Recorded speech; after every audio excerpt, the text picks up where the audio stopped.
right? Mm. I think here I record to this one. I have to record to the computer. Okay, and Lila. Hey everyone. And Hello, hi Romina and Alina. guys. Thank you so much for your video, Alina. And Gita, good to have you. Hey. And Deborah, is it the first time you're here, Deborah? Oh, welcome. Welcome, welcome. Glad to have you. And Jochen, it's also the first time you're here, isn't it, Jochen? Hi, yes, it's the first time. Welcome, welcome. Welcome. Good to have you. Thank you. And Osa and Jason And and Heather. Natla, hello, good to Oh, see you.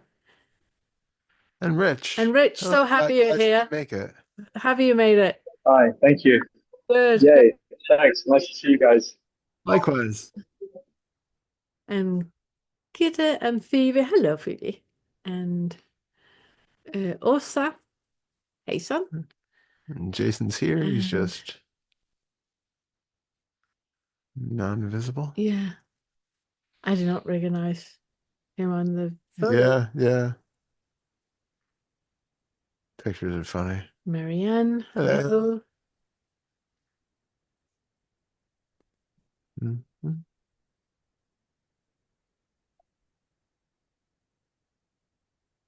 And Quinn, hello. So for the new people, we just wait a few minutes for everybody to filter in before we begin.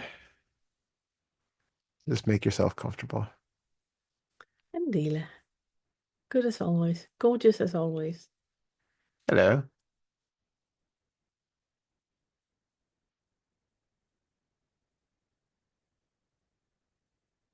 Okay, while we wait for the last people to arrive, we're going to do a short exercise before we start. Sometimes we have meditations before we start, and sometimes we, yeah, do Exercises. exercises and Sometimes we grounding just jump exercise. right in. It Yeah, depends. it depends. But today I would like to do um, a really, really good exercise that is part of the mind body integration that we do also on the retreat, which is kind of like rebooting the brain. So when we are stuck in selfing, or when we are stuck in an emotion, or if you're stuck with body pain or anything where you feel that you're stuck, then this exercise is super, super helpful. So I thought it would be great, and it can be done quite quickly and basically anywhere. So I thought it would be a good idea to do that. We just made it waiting for the last people to arrive. And then after the exercise, then we take questions. And it's basically just that you raise your hand, your virtual hand, and then we take, yeah, all the questions that are there. And, I've also seen that there are some questions from Discord as well. yeah. Are we gonna reply to? And you can also feel free in the chat to, if we're talking to somebody and something comes up that seems like a relevant, um, small, additional question or comment or something, you can always write it in the chat and we'll also go through the written ones if you don't want to actually come on screen. Yeah. Also, it is being recorded, but if there's something that you want to bring up that's really personal that you feel like you don't want made public, we can pause the recording before you speak, and then we'll just resume recording afterwards. And also, if some of you can feel that you are sitting and getting all self-conscious and clammy hands and all nervous about it, then sometimes it helps just, raising your hand, coming up and saying hello, and we say hello, and then you jump off again, and that was it. So it's just for the exercise of feeling into that stress that can arise in the body. It doesn't have to be, a big, big thing that you want to talk about. Sometimes it's enough just to, yeah, Yeah. be put on the spot. Yeah. And it brings up a lot to work with when you Yeah, when you have that moment of of stress feeling. yeah, Yeah, and the self-referential nature of that. yeah, You see what that's pointing back to, what it's bringing up for you, why it feels in any way stressful to just be on camera after. I mean, It's been so many years since the pandemic. I think we're all used to doing so many things on Zoom nowadays. So why is it in a certain situation that it feels like there's a pressure or some sort of a fear response coming up around like, what is at risk, you know? And it's actually the way that I would reply to it is obviously that when our nervous, because there's no I here, there's not a separate self, there's no one here, but there is a meat suit and there is a nervous system and psychology and emotional maturity, and there is all that here. And everything you have experienced since you were in the womb, we know that from the second trimester, the parts of the brain that are um, active through our entire life, the HPA axis that is making sure that we jump out if the car is coming, or alert if there's, rattling in the bushes behind us. That part of the brain that is ensuring our survival is created from the second trimester until we're 3 years old. But it's also in that period that if something has happened in our and has given us a developmental trauma, then we pay the price for the rest of our lives. So a lot of the videos that I'm gonna make from now on for the rest of this year is going to be with that focus on that mind-body integration. I'm planning that the next video I'm gonna make is about that very subtle freeze that we can be in with our nervous system, where you probably know that somebody says something and you don't know what to answer, and 2 days later you go, now I know what I wanted to say. That is that very, very subtle freeze. And the reason why we react with panic, or when everybody's sitting here looking at you and we're asking you a question and you feel put on the spot, that uncomfortable feeling, it is because there is old memories where the best tactic for survival, it was to freeze. Mhm. It was to play dead. It was not to run away, and it was not to fight. It was to become invisible. And that is why our body still acts for that. And you cannot sort that out with your conscious mind because it's not happening with your conscious mind. It happens in the body and it needs to be resolved in the body. So that's why we're spending a lot of energy for the rest of the year on that. And it's also the retreat that we have coming up in the in March the 31st. March 31st until the 6th of April. It's a full week. It's going to be about that mind body integration of your awakening path, where we are talking through the different developmental ages, where your physical being, your nervous system, your psychological being, your emotional being, all of it is created, and none of it has any conscious, how can you say, volition? Can you say that? Yeah. You cannot control it with your mind. You cannot say, calm down, calm down. Never helps. Like it's like, yelling, do not yell at me. It doesn't help. You cannot do anything conscious about it. It needs to be done with a body experience. And that is what we're doing. And a lot of the things can actually be solved completely without you knowing what the freak just happened.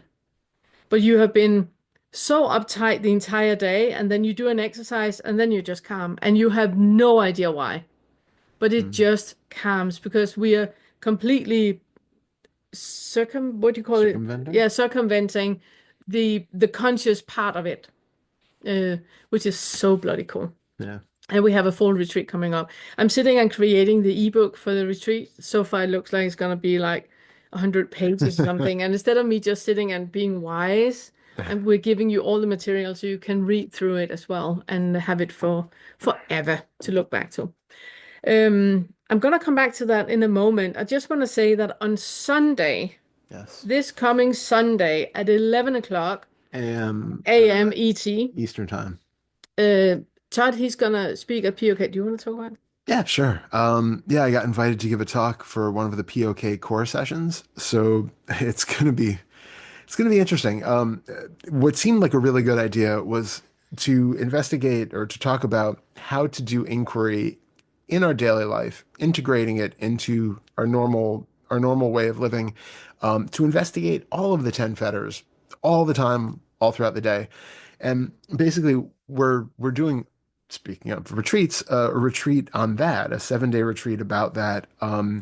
the end in of autumn. September Yeah. into August into October, and there it's going to be like pushed spending like 7 days talking about just that topic. So I decided to cram it all into like an hour and a half or 2 hours.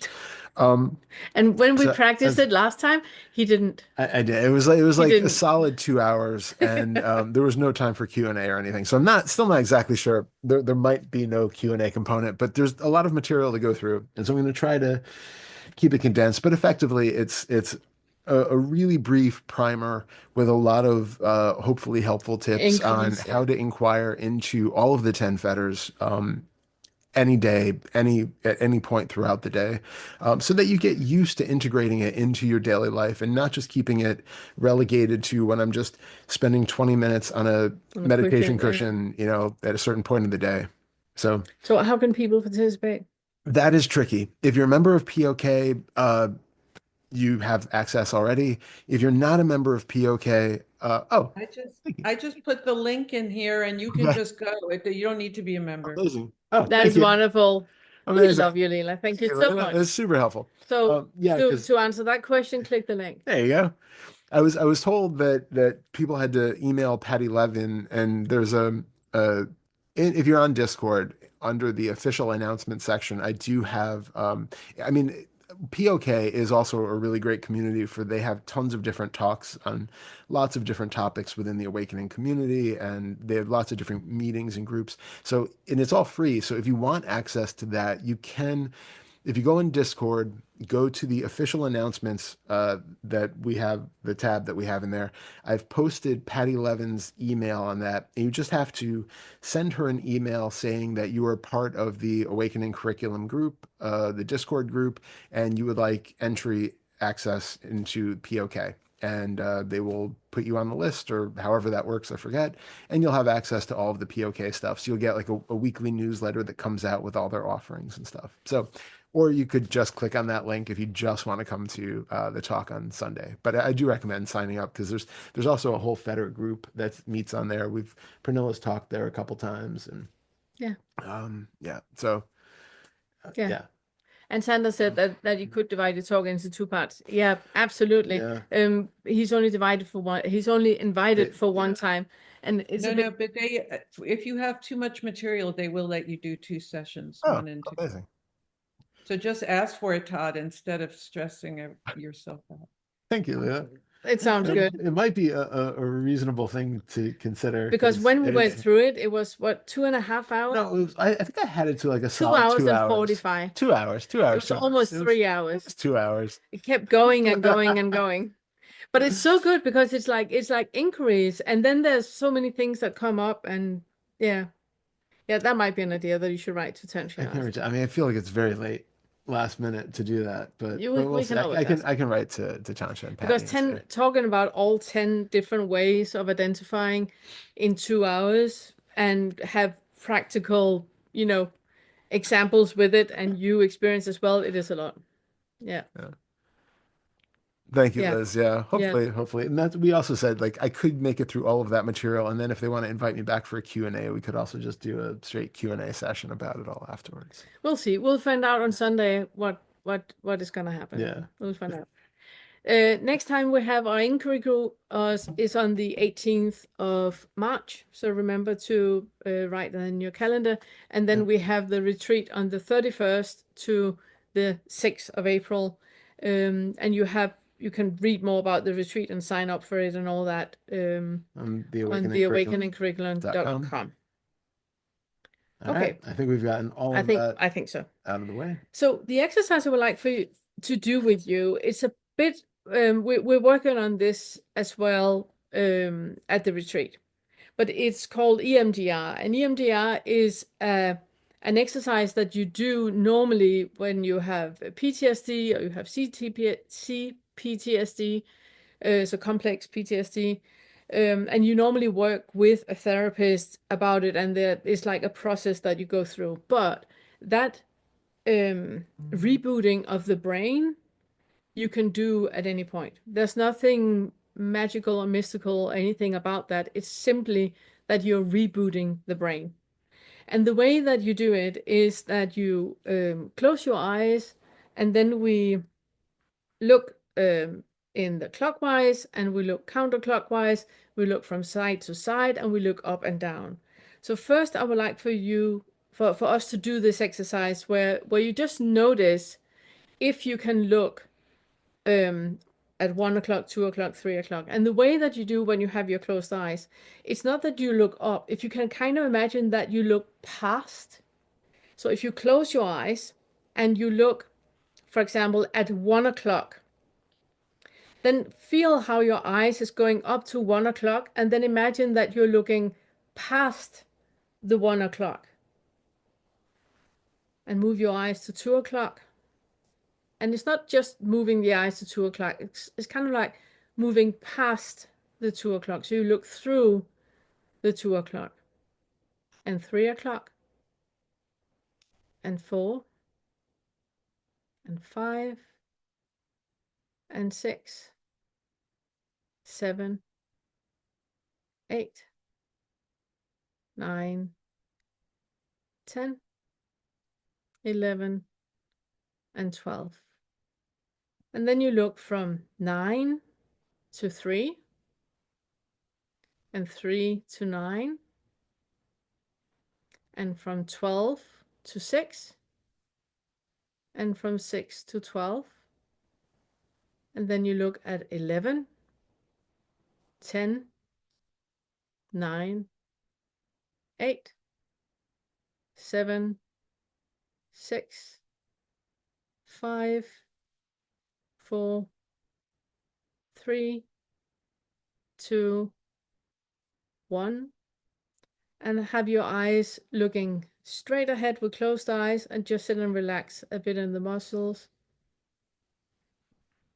Okay, and open your eyes. So that is like the normal one where you kind of like just come back to this moment. You might feel in your body that you're a bit more relaxed now than you were when we started. You can feel that your breath might be a little bit deeper. You're more present here now than you were before because you have just rebooted your brain. The way that we use it when we are working with the mind-body integration, it is that we, for example, you can do an exercise, a body exercise where you activate a certain part, activate lower back, or activate your, where you do a thigh stretch. So you're stretching your thighs, and then you work with the theme of the thighs, the emotional themes that are connected with the thighs. That's for the retreat. But what you can also use it for is when you have an underlying belief about yourself.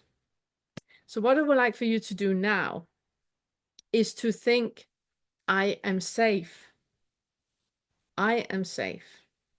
And then we're closing eyes in a moment, and we're gonna go through what we just did, looking at the different directions. But what I would like for you to notice is what part of the clock is your eye no longer able to look through. It might be jolting it feels like your eyes are jolting. It might be that it completely skips. It might be that your eye cannot stay on one. It keeps flicking and going up or down or circling the other way. What is happening is that when you say a sentence like, I am safe, that is in contrast with a nervous system that, for example, is locked into a very subtle freeze, or is locked into a fight, or is locked into a flight.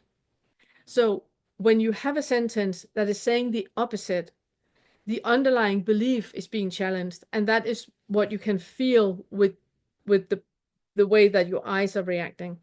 And what you're doing is rebooting the brain, so you get into and can heal that part of you that believes that you are no longer safe or that you're not safe. So let's try that. Close your eyes, and then you think, I'm safe. Look at 1 o'clock, I'm safe. 2 o'clock, I'm safe. 3 o'clock, I'm safe. 4 o'clock, I'm safe. 5 o'clock, I'm safe. 6 o'clock, I'm safe. 7 o'clock, I'm safe. 8, I'm safe. 9, I'm safe. 10, I'm safe. 11, I'm safe. 12, I'm safe. 9 o'clock, I'm safe. 3 o'clock, I'm safe. 9 o'clock again. And 3 o'clock. Keep thinking I'm safe. And 12 o'clock. And 6 o'clock. And relaxing your eyes. Now on the way back, I want you to repeat, I'm safe. And I want you to take your eyes backwards from 12, 11, 10, and so on. But do it in your own speed. And if there's anywhere where your eyes cannot roll there, then go back and forth. For example, if you cannot roll at 9 o'clock, go between 10 and 8 a few times. Remember to breathe. Remember to keep repeating, I'm safe. Okay. Start at 12 o'clock and do it in your own speed and keep repeating, I'm safe.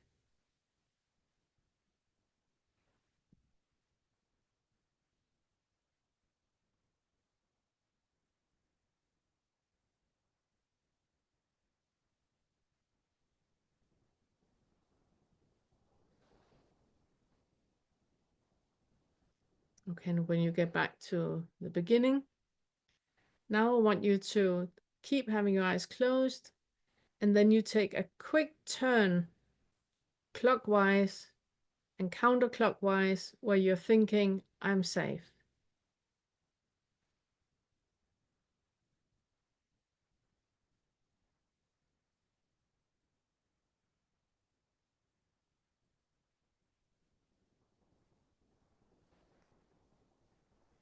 And relaxing your eyes in the middle and open your eyes.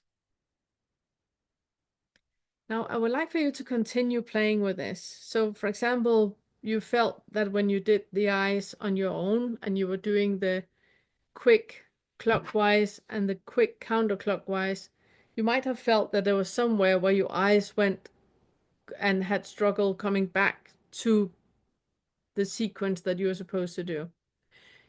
Practice this yourself and then use other sentences. You can use the other sentence of, I am enough, whenever you feel that there's an issue with self-esteem, with low self-worth. You can do this exercise where you think, I am enough. If you have the need for getting out of your mind and getting into your body, then think, I am here. I am here. And you do the same exercises. And I can recommend you to do this when you wake up in the morning, just before you get out of bed, and when you go to bed in the evening, just before you fall asleep. So you start having a routine about rebooting your brain and just breathing and being present in the body.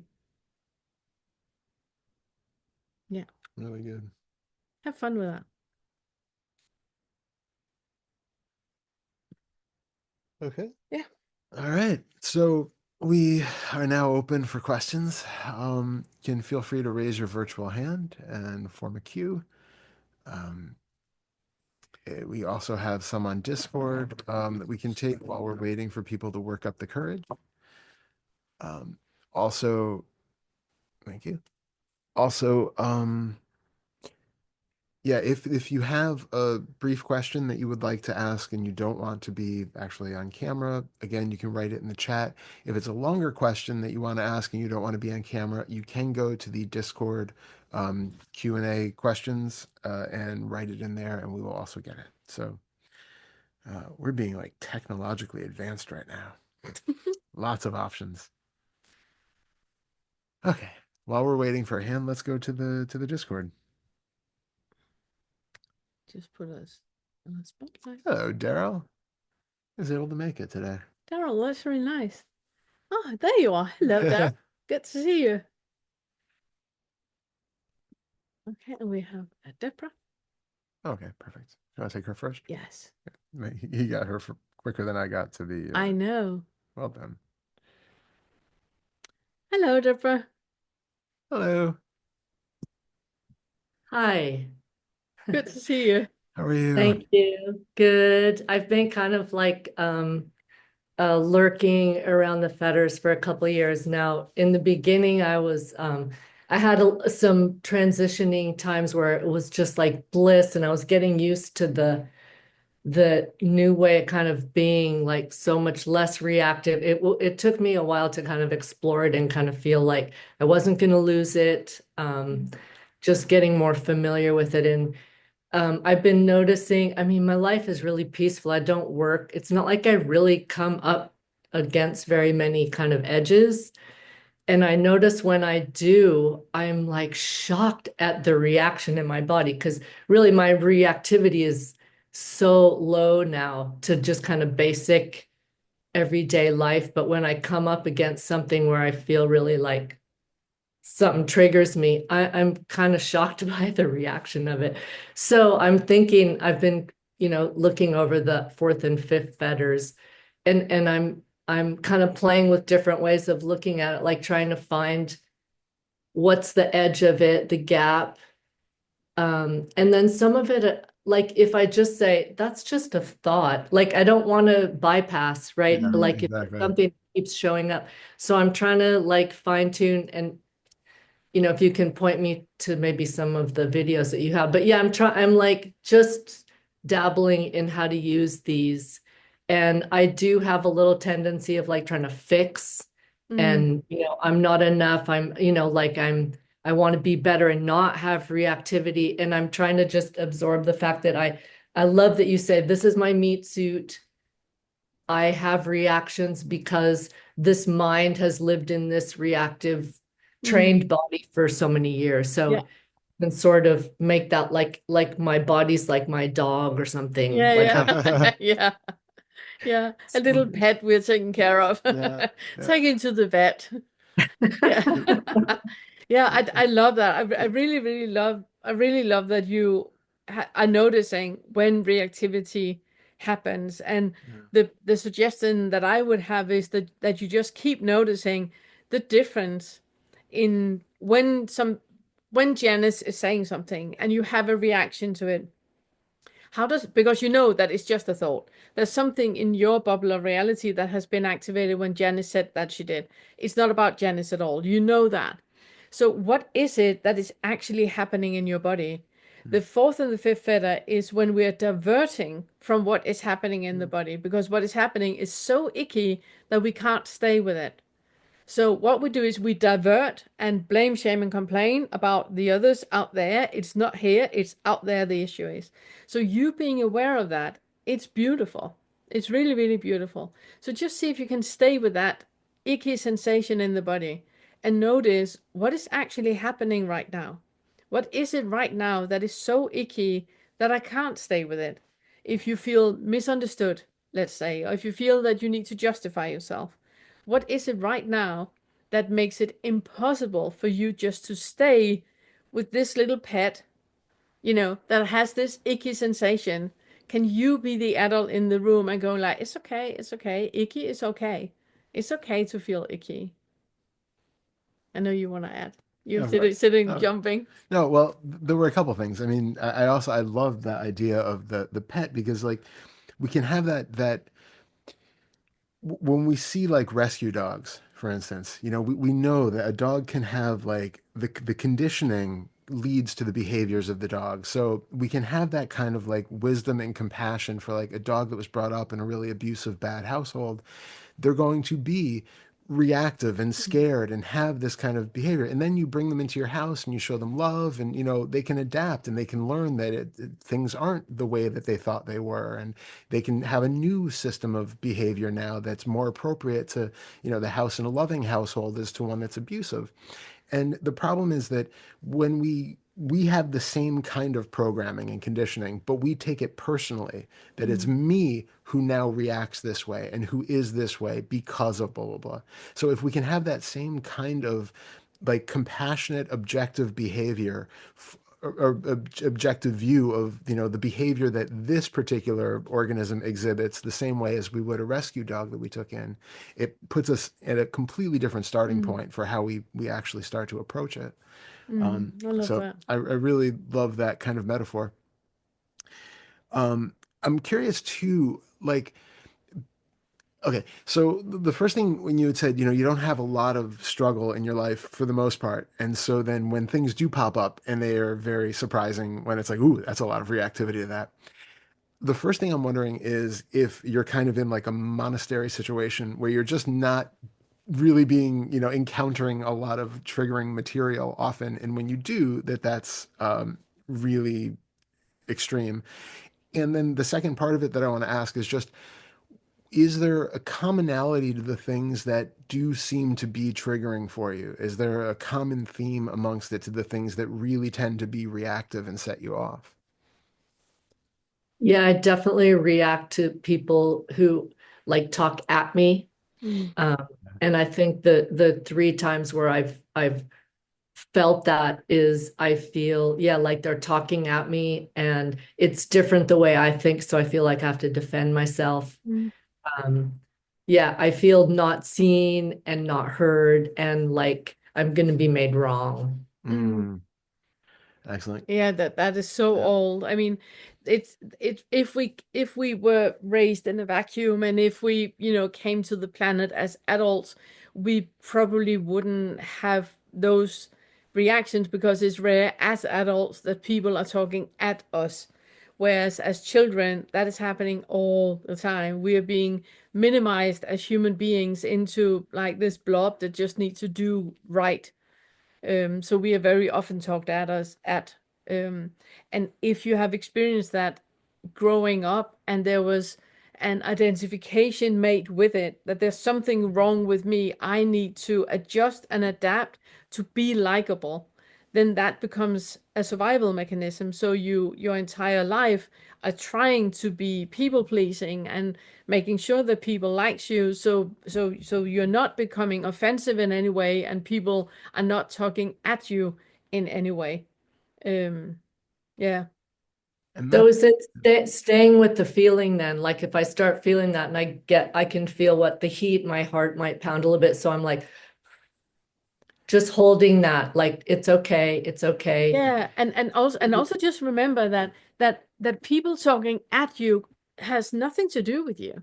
uh, It's it, it's not it's not a minimizing of your value at all. It's just them seeing the world in a specific way that makes them talk at people. Um, in the curriculum, I talk about that as having a wall of noise. That some people they have a wall of noise, and that is just their defense mechanism. That being loud and noisy and not engaging, they are protecting themselves. So instead of you taking it personal and making it self-referential about your value and how other people see you, see if you can be with it in your body and then start to notice the other person, connect heart to heart.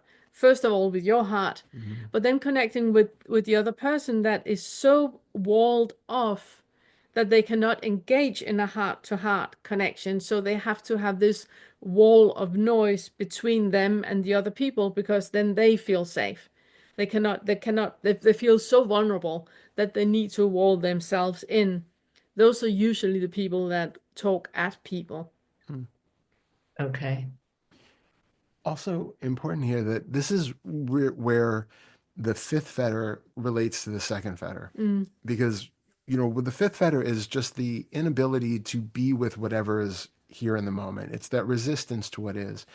But it sounds like what's coming up is kind of a second fetter issue where it's because it's bringing you back to times when you weren't felt like you weren't being heard or seen.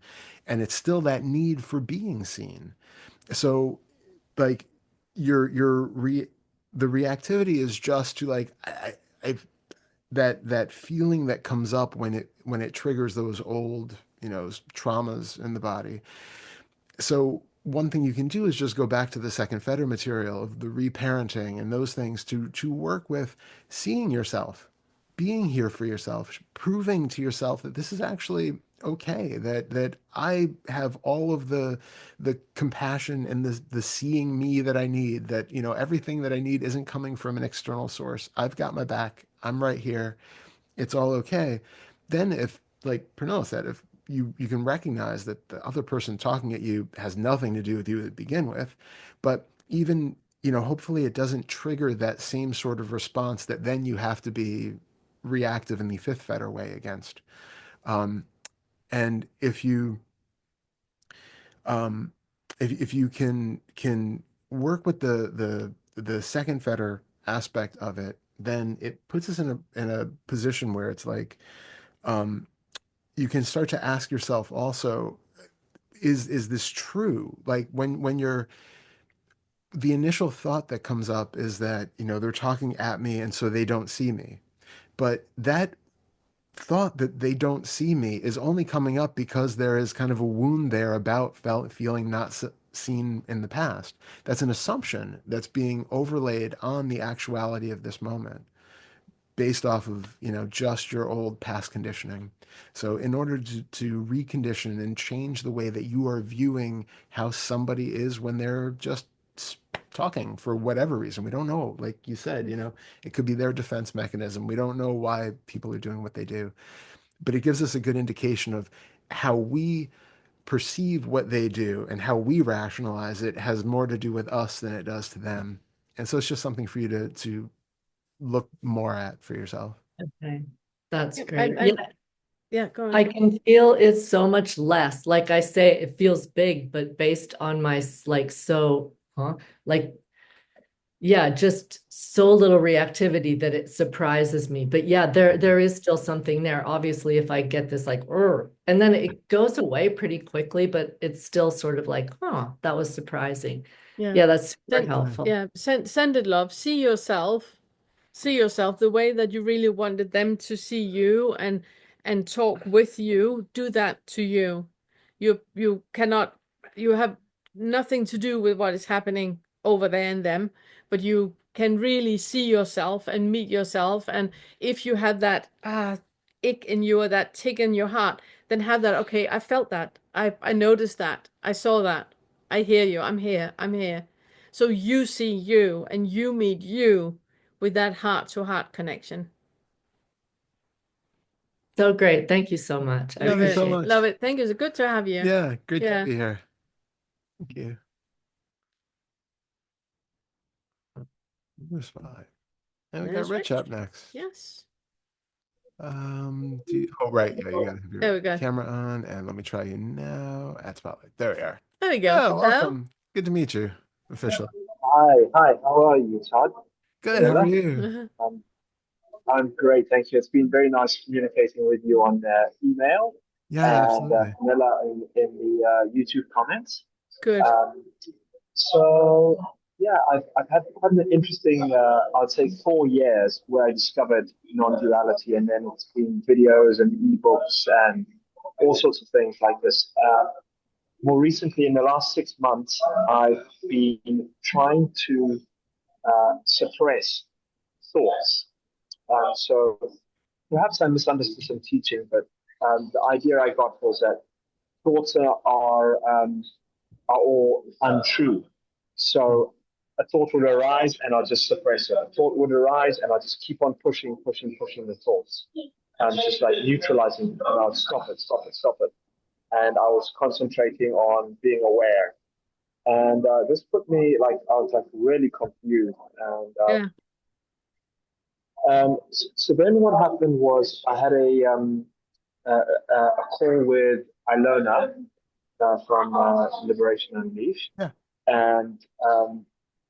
And then today, I just suddenly realized that the problem that I've been having all these years throughout my life is a negative inner critic that always says, oh, you're not good enough, that won't work. And it's persistent. And I just didn't realize that that was a thing that was happening. So I've had a fantastic day today where I've just been like having these positive thoughts come up. And I'm so grateful that my mind has decided to give me nice thoughts. So I'm continually saying, thank you, mind. Thank you, mind. So then the question arose because this feels pretty good. Yeah. It's nice to have positive thoughts that it is okay to want nice things and etc. But now, the thing I've been pursuing for the last 4 years is awakening or self-realization. Yeah. And I had a moment where I saw no self, and it was euphoric for like half an hour or something like that, and then kind of disappeared. Um, but I'm trying to figure out where to go from here, because I'm kind of enjoying this. It's Yeah. nice that Wonderful. these kind thoughts are like, you're good enough, Yeah. you're fine, you can meet people, you're friendly, you know. And so I've been having fun with it today. Yeah. Oh yeah, I got so many things. I'm sure you got equally many things. Um, the first thing is about the suppressing the negative thoughts. I just want to come with a little bit of like a warning because you're in that. I don't know how much of the curriculum you have made yet, but in suppressing something, we make it real because we make something out of nothing. A thought is not real, it's just a thought. If you think about a purple leprechaun, there's no feeling in your body at all. So the thought of a purple leprechaun will just dissolve. But if you think rich has no value at all, that all of a sudden feels real because there's a bodily connection to it. And it's that physical Yeah, connection to it. It was what I wrote to you on YouTube. That sensory experience that is connected to the thought that makes the thought feel real. But the thought in itself is not more real than the purple leprechaun. Thoughts are right. not real. They have no density. They are not taking up any space at all. It's just an occurrence that is happening. It's an electric circuiting that is happening in the brain, and that's it. The value that we put to the thought is only a value that we put to the thought because we feel it in the body. If you don't have any feeling in the body with it, it has no value. So now Uh, when you have all the positive thoughts, it's because you have a positive feeling in your body. But it also means that you can cheat. And I don't know if you noticed that on the um in the YouTube reply that I gave to you, I asked you to smile and to inhale on a oh smile. yeah. That is a cheat. That's a cheat because that movement, the smile, it gives you a message to the brain, I am happy. And now all the thoughts Mhm. that are connected with a smile is standing, in line to pop into your awareness because you're smiling. If you jump up and down in a trampoline, it's really, really complicated to be grumpy because the Yeah, physical does yeah. not correlate with the thoughts. And that is why it's Mm, easy to snap out of negative thoughts because all you have to do is change your body. Whatever is happening in your body right now, change that and you will be happy. yeah, cool. I Oh, see that. you wanted to say lots of things. Oh yeah. Did you have No, more no, no, to? I can't be in line. No. Well, I was going to say. I mean, it's complicated when we're talking about these things because on one hand, like I completely agree what you're saying that I think to finish kind of the thought that you were on too there that we don't need that in the process of trying to suppress something, it reifies its existence. Mm, It it's like what you said, it doesn't have any real inherent nature of its own, and it makes it seem like something that's inherently bad and that I need to push it away, and that its very existence here is A, causing me suffering, and B, keeping me from my goal of awakening. And so by doing that kind of like, don't think, kind of pushing it down, you're on one hand, you are making something more out of it so that I'm sure you probably felt like when the thoughts do come back that there's some sort of a failure involved or there's something, oh, now more work to do, or there's usually something kind of caught up in that. mm, Right. But there is also a reality to the fact that, like we were talking about this morning, that the part of the selfing mechanism is also done by negative self-talk and by self-talk. So there is also a reality that the the self-talk itself helps to create that sense of an existence of a self. You know, we're speaking ourselves into existence in a way. What's Right. What's also interesting though is that, you know, you found you had a really negative bias to the self-talk. So you were creating a negative version of Rich into the world. And now the fascinating Right. thing is we changed the conditioning and now you have a positive version of Rich that's being manifested in the world, which is also great. Again, it's there's two ways of looking at this. One, yes, there is some sort of a creation of a self, but in that there's also the insight that that self is not fundamentally real. Mm. So if you can go from having a negative Rich yesterday to a positive Rich today, what exactly is it that just shifted its polarity from black to white It's not or from rich. negative to positive? Yeah. Right? There's no inherent Rich who has just suddenly changed its complete character. So that in itself, if you really look at what was the difference there, what is it that I think was substantially altered by that, can hopefully give you a bit more, you know, of a no self kind of insight.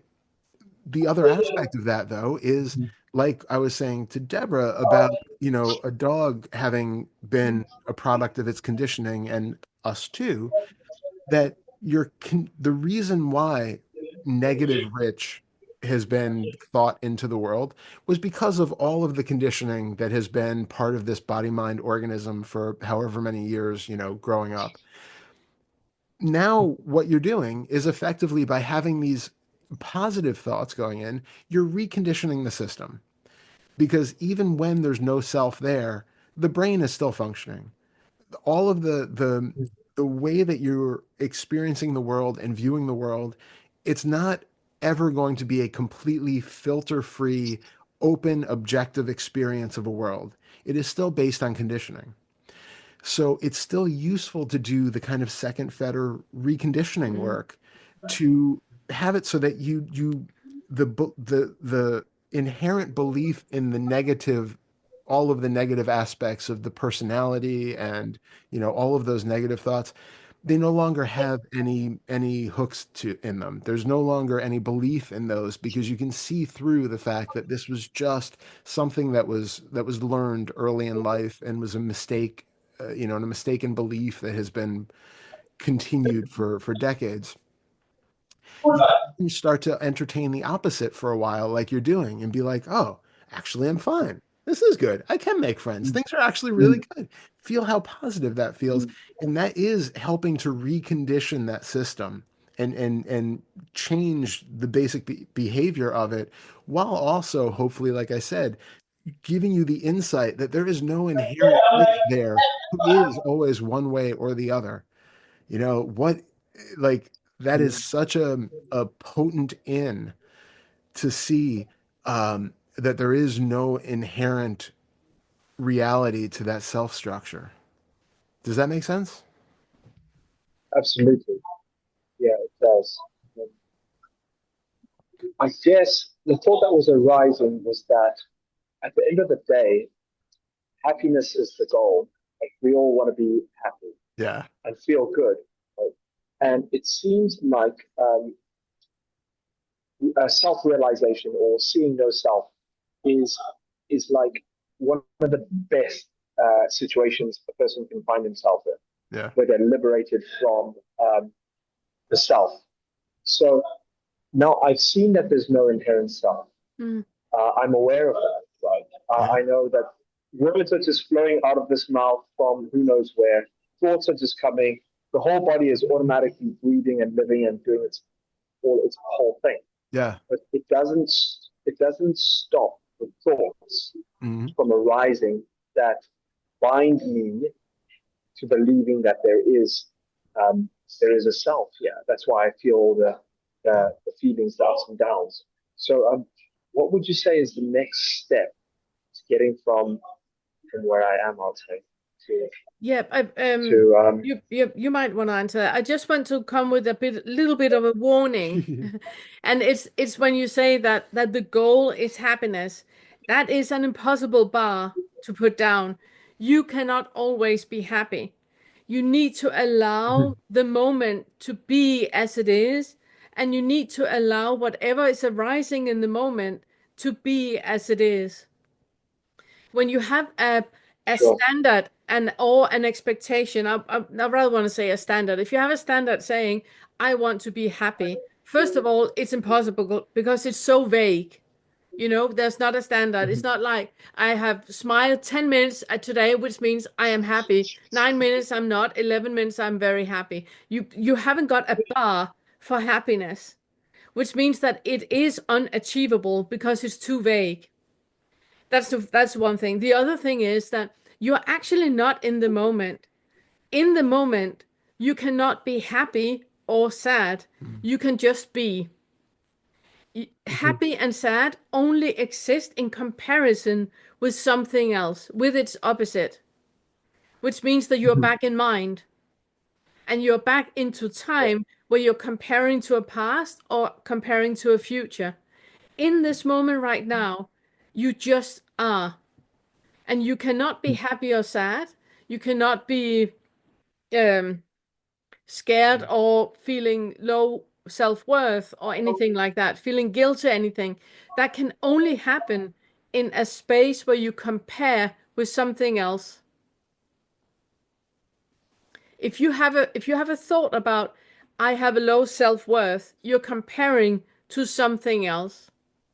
And that something else is not real. It's the fourth fetter. In this moment right now, there's just Rich in whichever way he's arising right now. And there is nothing wrong with that because this is what is arising. It's only in comparison with something else that you can pull the short end of the stick or you can be the winner of the day. So just be careful with that.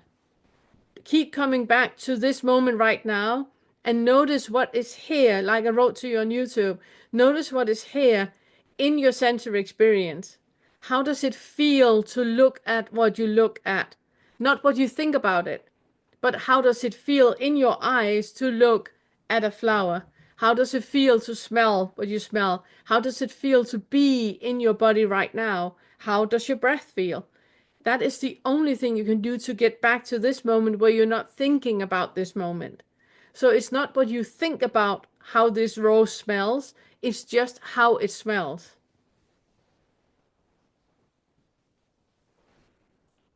Yeah, and I would That say makes brilliant sense. Good, amazing. amazing. And Thank you.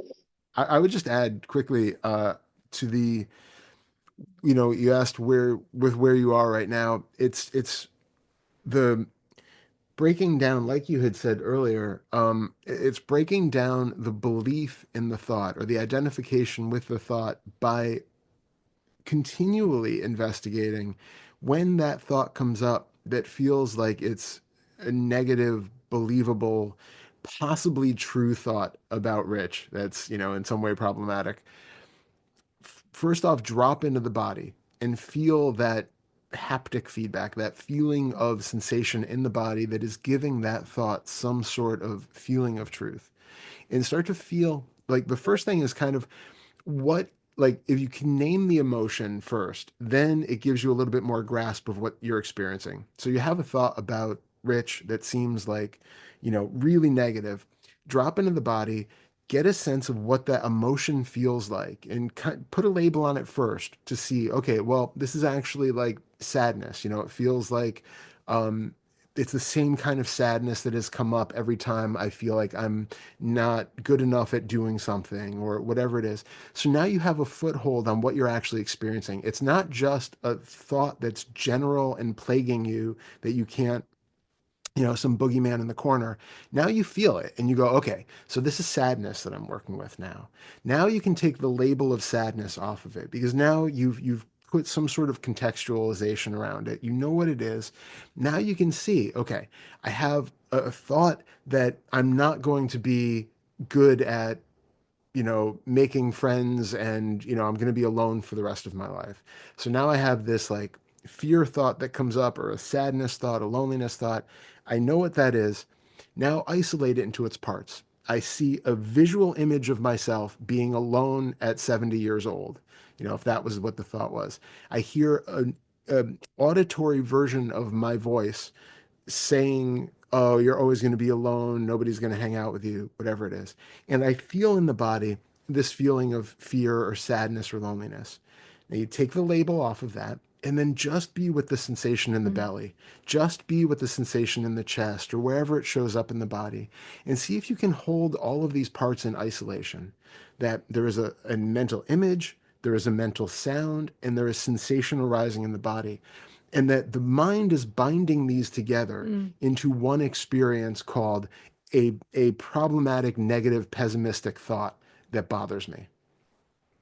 So we dissect it into its parts. Then you can start to become aware that none of this is actually happening right now. None of this is real.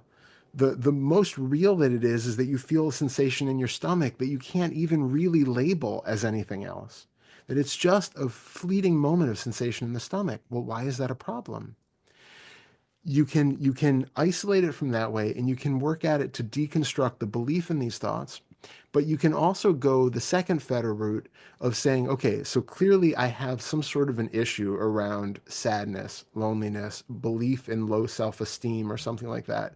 So then you can do the second Fetter work of that reconditioning the system, doing the reparenting, giving self-love and all of that stuff to help bolster that part that has been deficiently conditioned, you know, up through the point, so that those thoughts, if they show up, like I said to Deborah, don't really have any hooks anymore.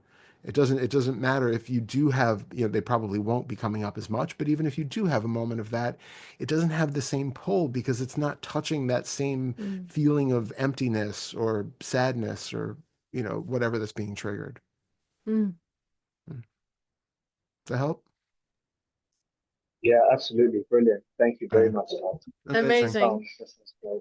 Thank you so much. Yeah. Thank you so much. Super good meeting. Yeah, happy to have Yeah. you here. Yeah. Yeah, Thank you for lovely to coming. meet you guys too. Yeah, thanks for having me. Thanks Absolutely. for Look forward to hosting. seeing you again. Yeah, so Thank you. Bye. I just reciprocity. Yeah. Just have to rearrange. We'll be with you in 1 second, Rosa.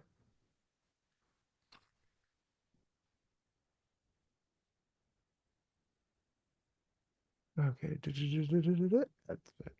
Hello. Hi, Osa. How are you? Oh, Oh, you're you're still muted. muted. Still You're muted. muted. Let me ask you to unmute and see if that brings up the little box.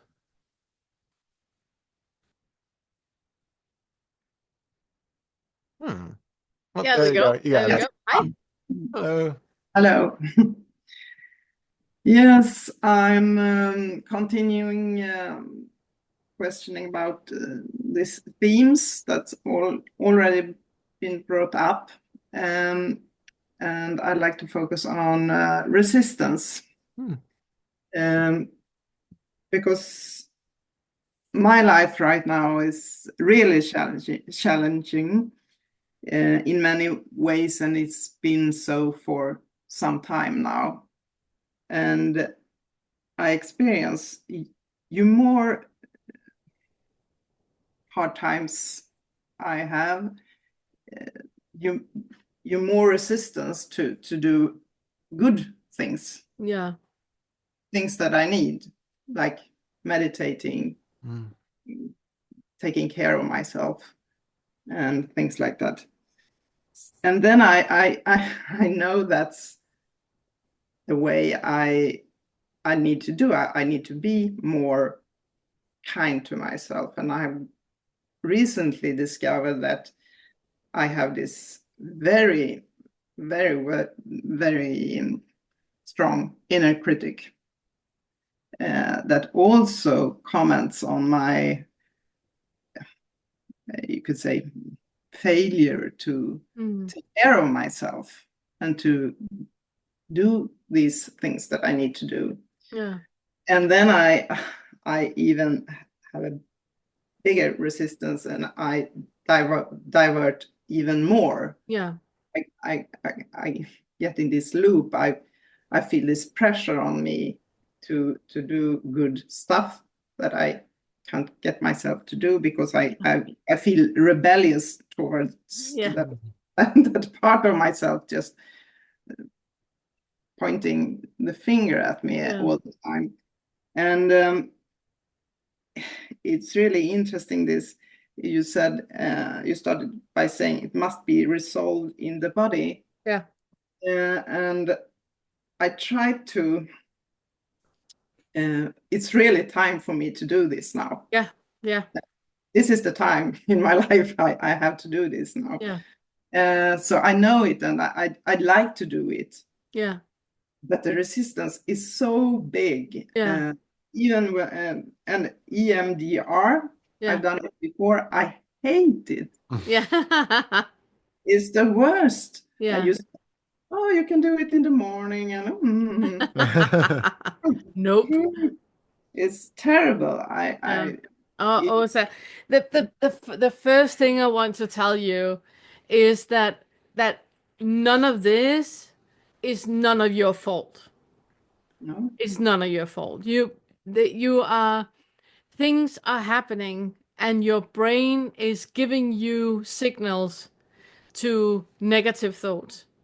And negative thoughts and negative actions, they're neighbors in the brain, which means that you cannot have negative thoughts and do positive actions because they're not neighbors. That's a different part of the brain. The part of the brain that is neighbor and tied in with negative thoughts is negative actions. So the first thing I would like for you to do is have forgiveness towards yourself. When you have negative thoughts, you will have negative actions because those two are connected in your brain. It's a bit like when I say dum da da da dum. Everybody finish that one. There's not many of you that don't go dum dum because we can't just have it hanging there. It's the same thing. When things are connected in the brain, they will be activated together. It's like it's really snowy outside right now here in New York. It's snowy and it's white and it's cold, and I just get such an urge for hot chocolate. Now, there's no connection in the world between snow and hot chocolate, but in my body and in most of your bodies, there is. And it's that there are some things that we just need to acknowledge, that these things, they are connected. What is it? What fire together, wire together? So what has been activated in the brain and in the body at the same time, they will be forever linked. They will be forever neighbors, which means that the first thing you can do is stop judging yourself. You know, when you have negative thoughts, negative actions will follow. Love that. Love that. That is how it is. That has been part of your survival. It is out of your reach to do yourself out of it. And if you, sorry, that's so much hair. And if you do a positive action to get out of a negative situation, that means that that positive action is not pure. It's conditional. You know, you are having a warm bath, or you are doing EMDR or whatever, doing something for yourself for something to happen. It's not pure, it's conditional. I would like for you to see if when you are in a situation of negative thoughts and negative habits, if you can have unconditional acceptance to what is arising right now. So there is a negative thought and there's a negative action, and those two are connected. Let's say that there's a negative thought and then you smoke. I don't know if you're smoking. I'm just giving an example here. Instead of you saying, no, I have to stop smoking, I have to stop, it's unhealthy, now I'm stopping, I'm eating a carrot instead of smoking, and that's because I need to stop this, then all of that is conditional. And if you have had a childhood where love in your family was conditional, then that is what you're continuing. The only reason you make it conditional now is because you have a memory and a pattern in your entire meat suit about conditional things working. But at some point, it just doesn't work anymore. We need to. It doesn't. It doesn't work as a survival anymore when we are adults. So No. what you need to do is to have unconditional acceptance to it, which means you have a negative thought and you light up a cigarette. Instead of hating yourself for doing what you did, just have that, okay, right now, this situation was more than I could handle. I have unconditional acceptance for my action. I love myself. I would like for things to be different. It's not different right now. And Yes. when you then are doing, for example, EMDR, when you're okay, while I'm sitting here smoking, I'm just gonna circle my eyes while I think I am enough. And then you're circling your eyes while you think I am enough, and you will start to cry. Instead of creating a story about why you're crying, you just allow your body to sit and cry while you circle your eyes and you think I am enough. You can circle your eyes and think I love myself. And you might start to cry, or you get angry, or you yell, or you shake, or you react. Just allow that to arise. It's okay. And then you just keep circling your eyes while you think, I love myself. Yeah. The only thing you can do is give you boundless love. It's okay. Love yourself unconditionally. And that's the hardest. Yes. Yes. Yes. Yes. But I've discovered that allowance and forgiveness, that's what works Yes. best. And Exactly. not judging. No. Okay, this was a wasted night at Netflix. Okay. Exactly. Exactly. Yeah. Exactly. Yeah. Then tomorrow I do something different. Not Yeah. every, Or maybe not. or maybe Maybe not. not. Yeah. It's that having that completely okay. That was 5 hour well spent with what's it called?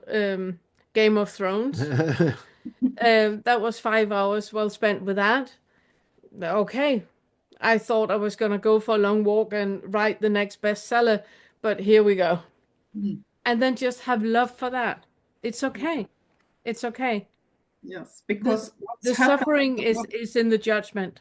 yes, but because if this if I really allow myself, then something else emerges after a while. Exactly. Some sort of, no, I don't feel like doing that anymore. Exactly. Exactly. It could be just a tiny little thing I like to do more. Yeah. Uh, Exactly. And when that happens, then you can do that. See, I knew that something else would emerge. I knew that need for going for a walk would emerge. And then you're doing a bit what we talked with Rich about, that you focus on what is actually giving you something positive right now to shift that. Because just like negative thoughts and negative habits are neighbors, positive thoughts and positive habits are neighbors as well. So it's just about when you change neighborhood, it will automatically, fire together. Yes, but it's kind of tough to realize when you, instead of projecting all this negativity on the outside, Yeah. Janice or whatever. Yeah. It's kind of tough Yeah. when you realize, oh, it's me. Yeah. I'm not a very good friend to myself. Yeah. It's really, Yeah. is it that bad? I mean, Yeah.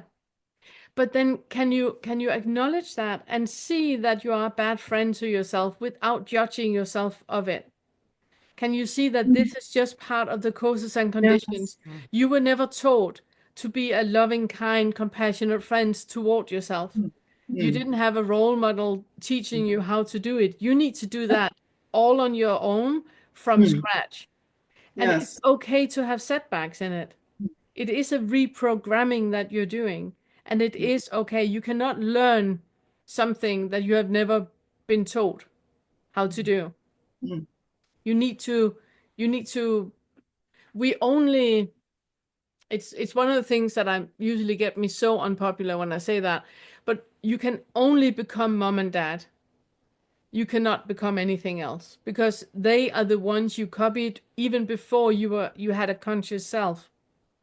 You know, you were walking and talking and eating and sleeping and treating your toys from birth until 3 years old, where you have no memories about it and there was no conscious self about it. It's not until after 3 years old that you actually know that there is a difference between me and them. Up until that point, you are mom and dad, and that is what you have copied. It's why if you and your mom are walking down the street, it's very easy to see on the way you walk that you actually related because it's a copy. And you cannot judge yourself from anything that you copied before you were conscious about it. It was just part of your survival. And you walking and talking and treating the neighbors like mom did, that kept you in your pack, which meant that it was safe for you, you would survive. Yeah. We can only have compassion towards that. And then this thought arises, who am I? That's a good question. Are you? Yeah, I'm still wondering. I don't know. I I don't know. I've come this far. I don't know. The thing is that it's impossible to answer because there is no I anywhere. There is Yeah. causes and conditions that are constantly changing. And Yeah. who you are today is not the same as you were yesterday. Who No. you are now is not the same as you were when you woke up. Who you were before you did the EMDR is not the same as the one after doing the EMDR. There's no specific, what do you call it, solid or stationary OSA anywhere. It Yes. is constantly changing, just like the weather and your breath and all the cells in your body. There is no density anywhere that is a inchangeable OSA. Yes, sure. And I'm chewing on that. And I've been all my life. I've been mirroring myself. What's it called when you mirror in other people? Yeah, reflecting yourself. Yes, reflecting. So I mean, it's not a completely strange thought to think that there's nothing there Yeah. Yeah. in one way. Yeah, go on. Well, no, I was just gonna say, and you do have those little moments of opportunity to come back to question that each time that there's like for instance, when you have that moment of judgment about spending 5 hours watching Netflix tonight, there's an idea that there is something here that knows that that is not good for you, but you don't know. There's this, you have no idea what is necessary for the system to reset, to relax, to come to relax the nervous system, whether there's something that you're going to incidentally hear somebody say on that TV show that's going to spark this whole new line. You're not watching it for that purpose, but we don't know. And so it's that humility that like to go, hold on a second. As soon as I'm judging myself for doing something, I have no idea what the outcomes of this are going to be. And you can look like take a moment to actually inquire into what is it that feels like it knows that this thing is good or bad, and that there is some reason to do this one and a reason not to do that one. And that can be a nice inroad into that am I question, like because that's part of it. that part of it is that feeling that I know what's best. I know what I should be doing. Or when you're waking up thinking, I know I should be doing EMDR, but I just can't be bothered. Or I should be, meditating, but I just don't have the urge. What is that feeling of knowing that you should be doing something for some benefit? Where is that pointing back to? What is the one that is going to get some improvement, you think, by doing this particular action? And that can be a whole trap door into, a labyrinth of opening, just going down that road. And I also just want to emphasize, because it's a really, really good point, that by not knowing, you're actually what I normally suggest when we change our perception of ourselves, it's not to do the opposite. Like you say, that I have always reflected myself in others, and what I saw in a reflection of that is what I took for myself to be. To stop reflecting yourself is not the solution, because it has the same starting point. Yeah. What Todd talks about, that is a 45-degree to the left. You have no idea what is going to come out of being in that, not knowing. Okay, I have an idea that this thought that I have right now is a negative thought. This will be a downward spiral. You don't know what is at the end of that downward spiral. There might be a mental trampoline that is like bouncing you back up and seeing things from a completely different angle. You don't know what has happened today that is making you so exhausted that you just need to sit on Netflix for the entire evening. Yep. We don't know what it is, but having that unconditional acceptance and unconditional love to whatever is arising right now, that is the healing ground. Yeah. That is where it absolutely changed. And who you are is no longer something you are reflecting of or not reflecting of. It's a completely different starting point that you are at, where what is happening here, I utterly love. No matter what is happening, I love that. I love that, and I support that. I am absolutely backing me in this experience, and I'm here for you. And then it's with unconditional love and compassion that you meet yourself. Ah, that really sounds nice when you say it. No, but it shifts the perspective. That's interesting. Thank you very much. You're so welcome.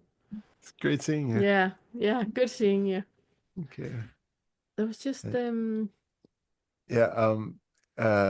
Leela had said, am I is a better question than who am I? And I Yeah. completely agree. Yeah. And then I just finished binging Game of Thrones. It's a totally spiritual experience. I've actually never watched Game of Thrones, Never watched it either. but we did just finish binging the entire Twin Peaks franchise in order, and that is That's a very spiritual it experience. is. It's a really, mind altering. Yeah. Yeah. Yeah. It's Yeah, and if you do that, then all the Twin Peaks and Fire Walk with Me and all of it. third season, and Yeah. really fascinating And then we can experience have a too. long discussion afterwards Yeah, about Twin Peaks retreat. which reality that Agent Cooper actually ends in finally. Yeah, that's another talk. And then apparently Jon Snow from Game of Thrones, he has a you know nothing. Very tempted of him. Yes. Okay, we have, here's Phoebe. We got Marianne first, and then Phoebe. Oh, and Anna. Hi, Anna. Oh, hey, Anna. Hello, Hello, Marianne. Marianne.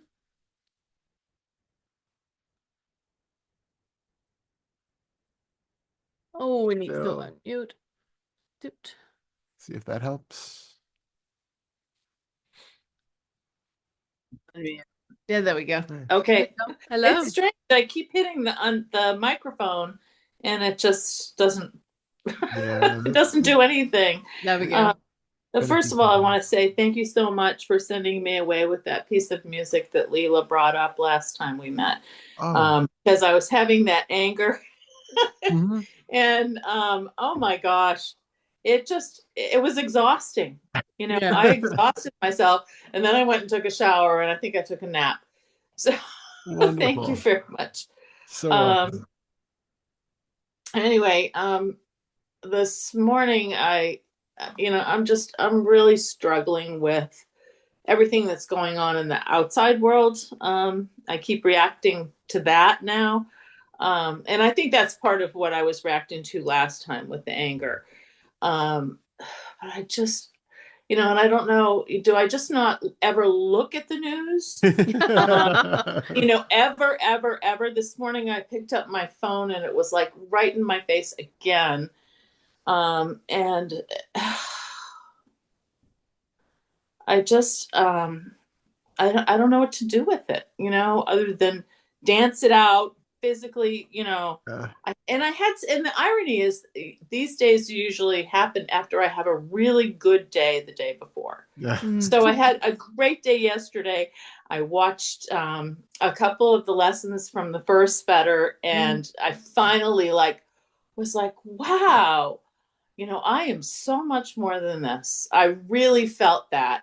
And it was just like, oh, it was such a release. And then to wake up this morning and see the same shit on the phone. No. Let me just bring this into perspective. So yesterday you had the insight of I am so much more than this, right? Today the test. Today you have the exam. You have to the see if it exam. worked. You're presented with tons of bullshit.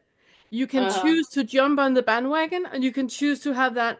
I'm so much more than this. Okay. Snapping back to it. Come back to it.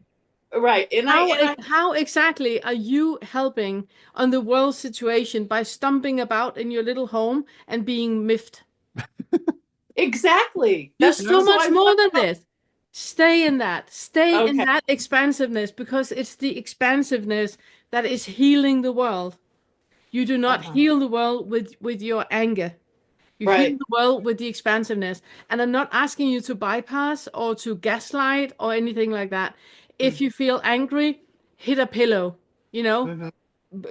break a wooden spoon on a pot, like get it out, get it out. Whatever frustration you have, acknowledge it's there, give it space and get it out, and then get back to that stillness, simplicity, and contentment. Because we do not know. We do not know.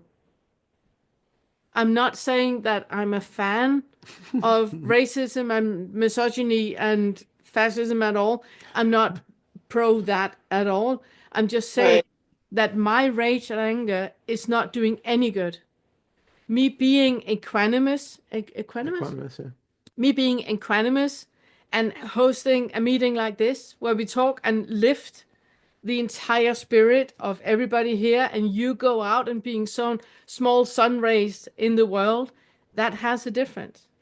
Okay. So be I know. more than that. I just need to be slapped up the side of the head or something to wait a minute, don't you remember? But thank you. Thank you for that, that lecture. And the other thing I want to say is that something happened over the last month, would say, where I'm really starting to feel these emotions in my body instead of in my head all the time. And it's uncomfortable. That's why. Yeah, exactly. Super uncomfortable. It's a little uncomfortable to be suddenly gushing sweat out of your armpits. Maybe I just was never aware of that before. Is that possible? No. You've been holding it in. You've been holding it in, but now because you're not judging anymore and there's no limits anymore, you just go gush. And who knows that this might be anger. You might be sweating anger out because you don't have the limit anymore. It can be expressed in whichever way it wants. If anger wants to be expressed in sweat, there we go. Yeah, I know. And this morning, my whole chest, it was like a whirlpool of stuff. My chest, my abdomen, my underarms, and I'm like, are you sure you really wanted this? But no, I'm so grateful. I just want to tell you that. And thank you for giving me the smack up the back of the head that I needed about the staying in that gap there. Yeah, you I want was to going to say too, if you want to take it and make it into a bit of an inquiry and see if you can get something more out of it too. Um, okay. Again, coming with the same caveat that you gave, not in any way defending or, any of that, anything that you see going on, but let's, without just bypassing and, hiding your head in the sand, it's interesting to use this as a tool for our own investigation for this sort of work. So again, there's like the practical reality of, being in a march and and calling your congressman and doing all of that stuff. And that's like practical real world stuff. If you want to get involved, Yeah, do that. do that on the way of where we use everything as fodder for some sort of, spiritual growth and understanding. Then when you wake up in the morning and you see the headline and you feel that immediately, that starts up. Notice, first of all, these are literally words on a screen or words on a page. So the meaning of them is literally being fabricated by your mind in this moment, right?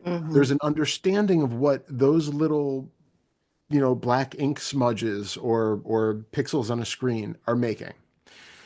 You are fabricating the meaning of the story, and you are probably in that moment creating a whole sequence of thoughts about the ramifications of this. Oh no, they're doing this, and that means this is going to happen, and this is going to happen, and this is going to happen, and how unfair it is for these people, and you're probably creating a whole narrative about a world that is not currently here in the room with you. So noticing that, okay, first of all, I am launched immediately into the mind, and I'm not actually here where, like, present in the room, in the body, just with what's here. Notice how much of that you're fabricating. And then also, this is where it kind of leads into like a second Fetter inquiry. In what way are you feeling particularly reactive about this? Like, how does it relate to you? Because yes, we often have a rather, you know, compassionate, benevolent kind of, thing to a lot of our concern. But unfortunately, it sounds terrible, but if you look into it, it's probably kind of true. If we side with the idea that, this particular whatever, uh, we side with like the victimization of the story, there's probably part of us that reacts to the idea of being a victim. I am feeling what I think they are feeling, and I don't like that. And that reaction is actually a reaction to our own feeling of being victimized, or our own feeling of being unheard, or um, uh, oppressed in some way, or whatever it is. So it's not, yes, there could actually be some genuine concern about the people who are actually experiencing this in real life, but our reactivity is usually to our own personal version of what we're feeling when we imagine it. And that gives us the opportunity then to look at, okay, well, that's something that I can work with. I can go back and actually heal that part of me that still feels like a victim, that still feels like I have an issue with authority and oppression, that I still feel like I don't have a voice. We have tools for that. So then you can do that kind of work so that you can have that kind of equanimity to read a newspaper article, be like, morally, I know this is not right, and I'm going to do everything I can to try to make the world the way that, it fits my moral value. Fine, great. But you don't have to be doing that from the place of, and then like restraining it and then going to a picket line and yelling at people across, because that does absolutely nothing. It just, we have to be able to approach all these things from that place of equanimity if we have any hope of trying to, improve the situation. So it's just an inquiry, an invitation to inquiry when we read the news, that there's something there for us to see about ourselves in it. So it's like a bubble of reality. It is very much the bubble of reality. Absolutely. Yeah. Right. Yeah. Okay. Absolutely. Yeah. Now I can see that. So thank you. Thank you. Thank you for sharing. Yeah, you two are awesome. Hey, thank you. Thank you so much. Really. Yeah. Thank you so much. That's amazing. You're Thank you. Look forward to seeing you next time. Thank you. Thank Okay. you. Keep us Bye. posted. Yeah. Bye. There was so much in what you just said. There Okay. was so much in what you just said. I can feel that I'm sitting and reflecting. Yeah, I need to reflect more on that. That was really good. Thanks, babe. Really good. And thank you, Leela, for posting the link to the music. Yes. Thank you so much. Whenever And- you guys feel anger or feeling, that arising in you, click on that link and move. And Deborah said, Todd, that totally rang true for me. The news headline is telling that something is bad. Reminds me of being a child and told I'm in trouble and Yeah. I don't know what I did wrong. Yeah. Exactly. Yeah, absolutely. Yeah. Absolutely. But also the part that we have talked a lot about, like what you also said with that we're projecting into the future of something where it's worst case scenario. So you have like a headline with Elon has sold all American social security numbers to China, and that and in that moment we're not here. No. We are in a thought future of what will happen with our safety and our security when all American social security is sold Exactly. to China. And it's usually about my safety and security, how it's going to affect me. And and with memories of how it was like what Deborah was saying, when I was a child and my will was not mine. It was somebody else who decided over me and I just had to comply. Yeah. Exactly. And that's what we're reacting to. Yeah, completely. Yeah, absolutely. You're wise. Thank you, babe. Thank you. Thank you so much. Thank you. Hello, Phoebe. Hello.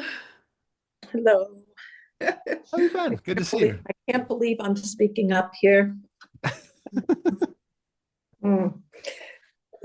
So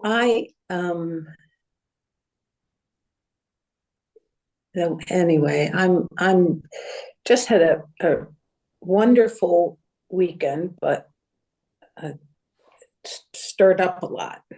I was in Washington, D.C. for the march yesterday. Oh, so amazing. I was walking across the mall. We were no, I was not part of the march. I was on the way to the National Museum. Oh, okay. So,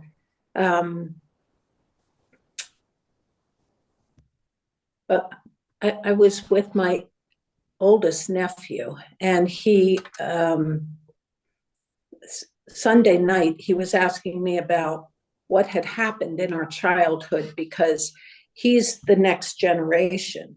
And they were raised without sort of their parents disclosing any information. We really didn't share much with our children, certainly till they were adults. Like I told my children that I'd been molested as a child, and that didn't shock my son. What shocked him was that I was bulimic for 24 years. He was really shocked by that. But anyway, Shane wanted to know, like, what happened. Like, he's trying to hear from each of the aunts and uncles now. What was your reality when you were a child? Because this is what I've heard from this aunt and my mother. And while I was talking to him, I mean, I did cry. I was, tears poured down my face. And I was like, yeah, it's sad. But I told him about my dad and how I made peace with my father just before he died, like 9 months before he died. I had this healing with him. And it really touched Shane and his wife, and they got tears in their eyes. And this is about a person Shane's been demonizing for years now because of what he did. Yeah. And I thought I was okay. But when I went up to go to bed, I had this blinding pain behind my left eye. Yeah. And I thought, what is this? And I thought, this is grief. Yeah. This is, oh God, I could just cry forever. Just cry forever. And so what I did was I took that little girl and I said, I'm here. I'm here, and you cry. You go ahead and you cry. And then I fell asleep. I mean, it was amazing. I fell asleep. Well done.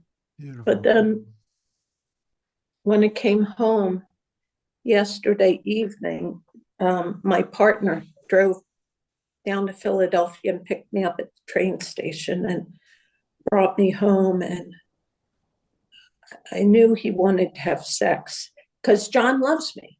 He loves me, and he loves having sex with me. And sex is great, man. We have rediscovered sex in our 60s. I mean, it's Oh, that's unbelievable. amazing. It is unbelievable. And honestly, it's the best sex I've ever had in my life. I mean, That's wonderful. it's amazing. So, but I was feeling so raw and vulnerable that I was just like, I can't. Mm. Do not touch me tonight. Mm. And then this morning, he climbed into bed on my side and wrapped his arms around me, and we just cuddled. And I said, oh my God, I really need this. Yeah. I said, this is I need comfort sometimes. Yeah. And I need to just be held where sex isn't always the issue. And he said, well, it is always the issue. And I said, well, that's why I don't want you to touch me. Yeah. Because when I'm feeling vulnerable or really raw, sex is an invasion on top of that. Mm. And it's not good for me. And so that's why I don't want you to touch me. And then I felt badly because he really does love me. And he really does listen to my cues. So what happened was he went off to work, and mid-morning he called me and he touched to touch base, and he said, you know, so I don't know what you're going through. And sometimes it feels like you're never going to want sex and you don't initiate.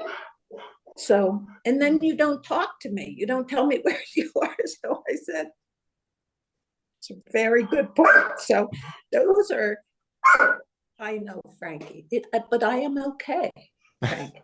I'm okay. So that helps, but I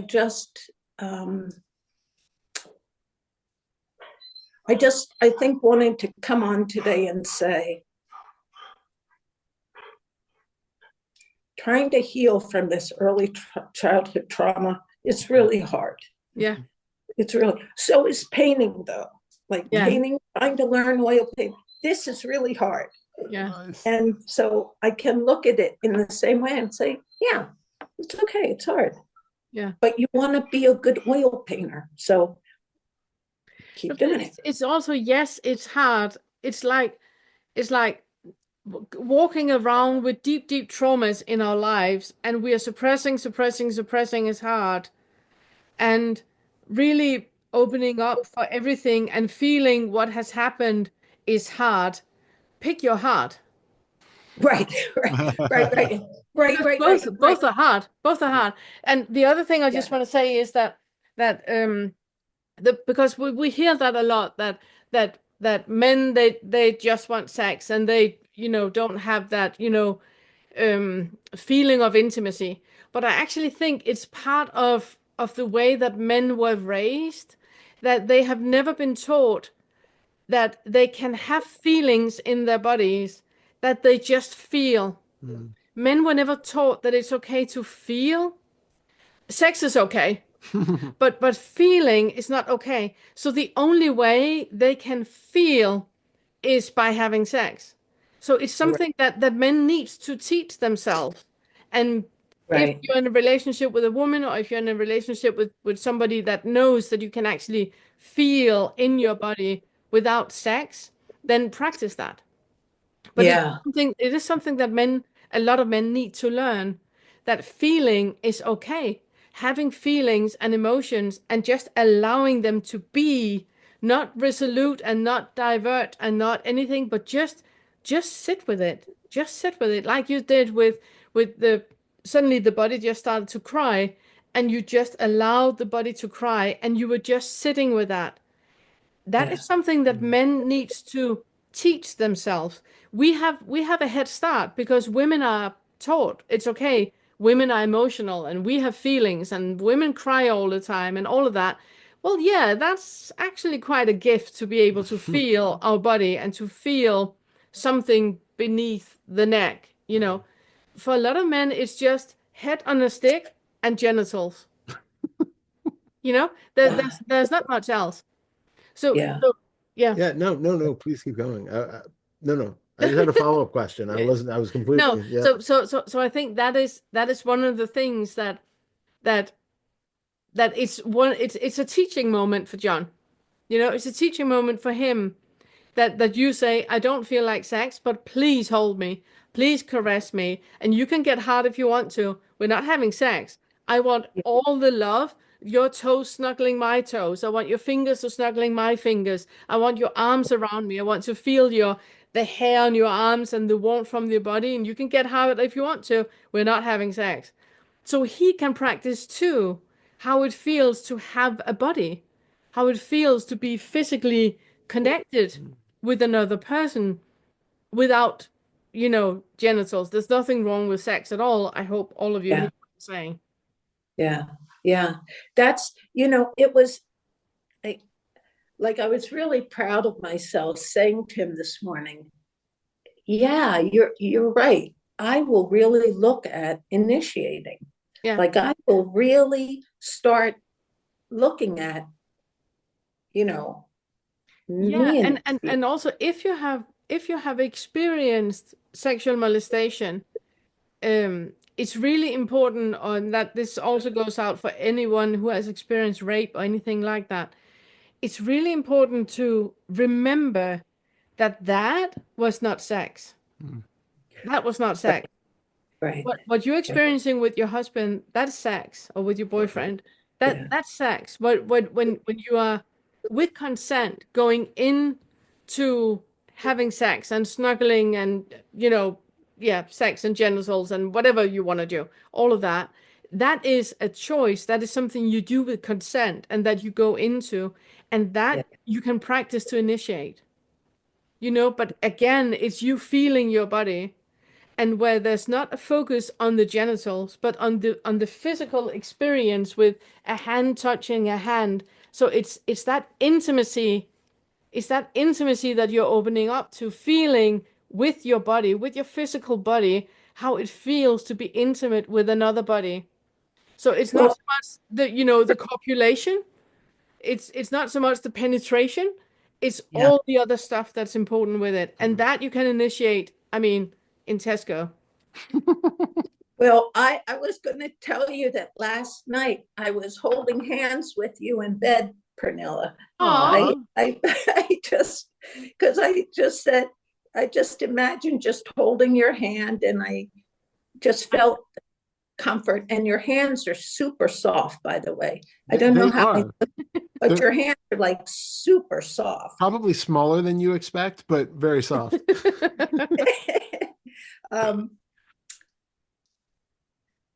But I'll never know because I'll never really touch you in person. Probably not. No, I will be waving enthusiastically from a distance if I ever meet you. Yeah.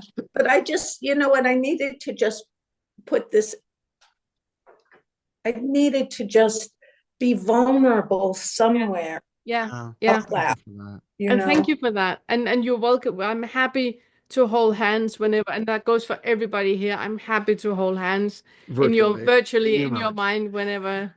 Yeah, absolutely. Yeah. Wonderful. I just you had something to it was add. just a follow-up question for as far as John, based on what you were talking about. Does he only equate physical contact with sex? Yes. So if we're not in the bedroom, I'm not allowed to touch him, because if I touch his arm in the kitchen, he gets hard. if I touch him at all. But what's the problem? I mean, that just because he gets hard doesn't mean that he has to use it. He can just be hard. No, he's like, don't do that. Don't do that, because I'm trying, it's not the time for that. Like right now, I'm trying to focus on whatever he's focusing on, doing dishes or whatever. But that's I'm sorry. No, I'm interrupting your point. That's okay. I'm interrupting your point. Go ahead. No, but So he associates touch. And I was trying to cuddle with him on the couch while we watched TV, just to get him used to touch without sex. Exactly. Like just kind of. But you need to, and he needs to allow the body to react the way the body reacts. Yeah. Just like we are allowing tears just to come, we also have to allow an erection. It's fine. It's fine. It's just like if you smell a lemon, you salivate. Exactly. It's fine. Okay. It's fine. I mean, he touches you and he gets an erection. It's fine. There's nothing wrong with that at all. It's just an erection. Right. So Right. it's But about he needs to learn that it's perfectly fine to be erect and also do the dishes. And you can do that Yeah. and something Yeah, else at the one or same the time. other. That it doesn't Yeah. have to take 100% of your focus now.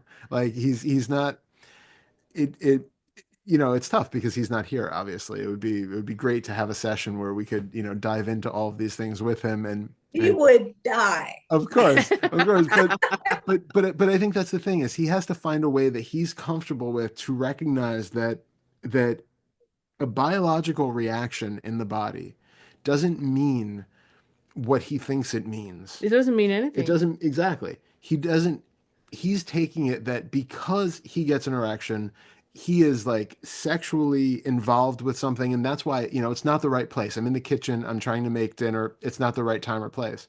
Like you said, if he smelled a lemon and his mouth salivated, he wouldn't have that same kind of hook into it that like, Dang it, woman, I'm salivating in the living room. I'm only Exactly. supposed to salivate in the kitchen. Exactly. Yeah. So there's something built into it that he's putting on it that's not really there. And for him to realize that, I think also, hopefully with time, maybe he'll learn that he can get something else out of that physical contact that's not purely sexual, that he does probably, hopefully, get some sort of a comfort element or something where there is just, I mean, it's okay.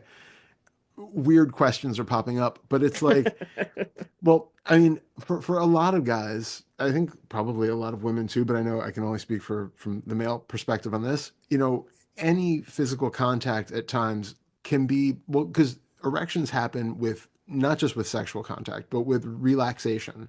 Like many teenagers, we like you, teenage boy having show a mango to a teenage boy. exactly. I mean, seriously. Just, but it's like riding on the school bus on the way to school, and it's like the vibration of the bus, and you've got an erection. Like sitting in the back of the class, and it just pops up. Like these things happen spontaneously. I think a lot of us learn in back then that it doesn't. Suppress. Yeah, and also like you know, it's difficult also because we can take all different things from it, but like just being relaxed, it can happen. Being in having like a moment of personal Closeness. intimacy or non-sexual intimacy with somebody can still trigger it, and it can be confusing if you're really not in touch with what's going on in the body, what's going on in your emotions, and you've just associated that sexual stimulation or arousal, I mean sexual arousal equals I'm sexually stimulated and about to engage in something, Yeah. as opposed to just it's the body's natural response to relaxation and closeness, and it just happens. And Yeah, erection doesn't mean intercourse. exactly, it's just like it's like a yawn, Yeah. like It doesn't mean you have to it go to doesn't mean bed. you have to go to sleep just because you yawned. It's a biological reaction to a certain moment, to a certain thing, and it would be really helpful for him to decouple that to recognize that, like, what does he get out of just holding you and rubbing your arm that isn't below the waist? Like, where else does he feel this? Yeah, and also allow to become erect when he's just caressing you. Well, So exactly. can that happen? Can those two be in the same space where intercourse is not the thing? It's exactly what you say. Yeah, Just that's what I mean. It's yeah. like that whatever happens below the waist happens below the waist, but what else does he feel? Making him more aware of, like, okay, so that's going on, but actually up here, I just kind of feel like this warmth in my chest, and I feel a little like urge to snuggle closer. Like, what else is going on there that's not just that? Now I Yeah. can smell your smell is changing. Yeah. So just really becoming aware of all the senses when he's with you, all five senses when he's with you, where erection can happen or not happen, it's irrelevant. It's a different way of experiencing being close to you. And that would also it would also make you feel more safe in initiating, because you could initiate physical contact all the time if you know that you don't have to take the next like 30 minutes out of the program. But Yeah. Also, sorry, there's one other yeah. thing too that I think uh this might be seen as a negative, but his, we can also get kind of conditioned to where uh if every time you touch him, it leads to an erection and then it leads to sex, that doesn't leave the option open for non-sexual touch. Whereas the more he gets used to having physical contact without it leading to sex, the It creates a more, freedom. Yeah. yeah, the Yeah. more Yeah. to where he probably won't get an erection every time he touches your arm or you touch his arm, because it's like, okay, this doesn't necessarily mean that thing that I thought it was. I had a connection there to it. There was that Pavlovian response that a touch on my arm means sex. You So celebrate. yeah, so now it's like a Ring touch a on the bell and arm. erection happens. Exactly. Yeah. But You know, now the touch on the arm is just a touch on the arm. I want to share something with you that is so huge, and it's really indicative of how our relationship has changed. But within the last 2 weeks, he said to me, sometimes when we made love because we've been together over 5 years now. So he's talking like 4 and 3 years, a year or two ago and longer.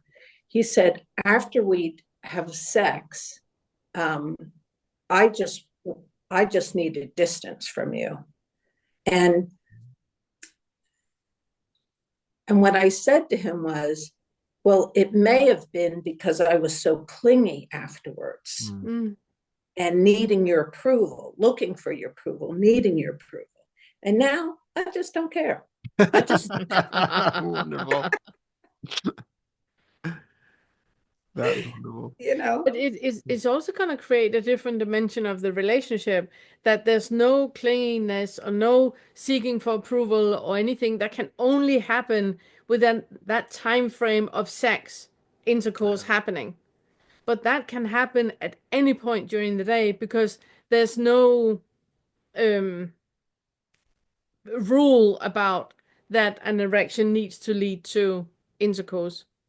You know what I mean? So you can go and snuggle and give a hug and touch his arm and all of that, and he looks at you and smile, and you feel all fluttery and happy, and then you go back to work or something like that. That there's a bigger freedom in your relationship when whatever is arising right now is allowed to arise. Yeah. Thank you so much for Thank you this. so much. Thank you for sharing. Yeah, thank you so much for sharing. Wonderful. Yeah. Thank you. And Orlena said this topic conversation is so juicy and relevant for us. Yeah, I Thank really you for think it bringing it up, is. because we don't really talk about sex enough. No, I actually think that it's funny that talking about sex is something we rarely do in the awakening community. No. It's like something that it's just not on the table. We're not talking about it. It's a bit weird. We talked about that in Discord as well. We're actually talking a lot about not talking about sex. Okay. I just want to check if Brian is still here. Thank you so much, Phoebe. Sorry. Phoebe. Welcome. Thank you so much. Really wonderful Thank seeing you. you. Thank you. I just want to check if Yeah, Brian is here yeah, because he's his hand up, and he had his hand up, and I just want to check. We haven't spoken with Brian. I'm here. are you still up for a? You still have a question? I have to leave in like 5 minutes for a meeting, so Okay. I'm good. I'll be back It's not your thing. next month. It's Okay. you don't want to do a quick 5-minute thing? Super quick check-in. Okay. Okay. All right. Fair Okay. enough. See you I'll on just the see you 18th. next month. Yeah. Yep. Thank you. Yeah. So Brian is first next time. Yep. Okay. Okay. So now I'm sorry about that, Brian. we got Anna. We got Anna. Hello. Anna. Hi. How you been? Good. I just wanted to say hello and have a wee chat. It's Hello. so nice to see you. Always a pleasure. I just, like a wee share and maybe some feedback. I don't have like a question as such. Just, like we'll keep you up to date with what is happening here. Like about 3-4 weeks or so, I was watching one Awakening interview, and Violet, she was, telling something about she really likes to be in unknown Mhm. and how important it is to trust intuition from very beginning. Something she was saying something along these lines, and when she said something about this unknown and intuition, something clicked. I don't know what happened, but there was something like remembering. Mm. And I remember just like I start crying and I just like, how could I forget it? How could I forget it? For an hour I was sitting like I don't know what I remember. I Yeah. don't know what I remembered, but it's like whatever it was, like I'm calling it as remembering because it was like, how could I forget it? How could I forget it? Yeah. And it felt like unknowingness. Mhm. Mm. Yeah, it's like, like something let go of a hold on conceptual knowledge because it was like very, very strong, like, like a last attempt to hold on that knowledge. And like, like my life is dependent on holding on Yeah. that knowledge. Mm. And that kind of released, and that unknown is very present now. And like attention kind of mind, whatever this is, like relaxing into that unknownness. I will call it like that. And it feels like when like mind relaxing in that it's dissolving sense of self, Mm. and it's also dissolving locality as such. Nice. Yeah. Yeah, and the way mind puts interpretation on that is very funny thing because it's because first time I noticed I was driving and there is no much me in the not much like a door like agency in the that moment. It's just like like body just like robotically like automatically doing something, emotional reactions there like lagging, more like like a robot. You just go and do and do and do. Man, just like vegetable. It's so funny. Yes, it feels like yeah, like robotic, like Yeah. Yeah. yeah. I was so fun, like veg, and it keeps repeating this vegetable, keeps repeating that every time when you sit in this like, and you don't know what you are, how you are, where you are, what way you are, like vegetable. It keeps doing that. And a sense of locality is change and shifting. It goes from attention like collapsing like this Mhm. in here-ness, and it's like boom, pops, and you just like everywhere, Yeah. like empty space. So it's like, and because it can't really, like whatever is like um a looking is looking for looker. Mm. Yeah. Same thing is looking for itself and can't find itself. No. No. And when that happens, so like one day I was like, if I can't be something, at least I can be somewhere. And there's like Yeah, here-ness. That's location. Yeah. yeah, Yeah. that's where I Totality. am. At least I am somewhere now. Don't know what I am, but at least somewhere. And then next day I noticed when this happens, it went from because it's not somewhere now, it can find itself in locality, but it went, oh, I am like empty space now. Yeah. So It I just still finds, am yeah, something. yeah, yeah. Yeah. Keeps finding New new places to identities be. for It it to be. finds, Yeah. yeah, Yeah. yeah. And but it's so funny, like to observe this all happening. And I remember like about a year ago, one day I was walking and something happened.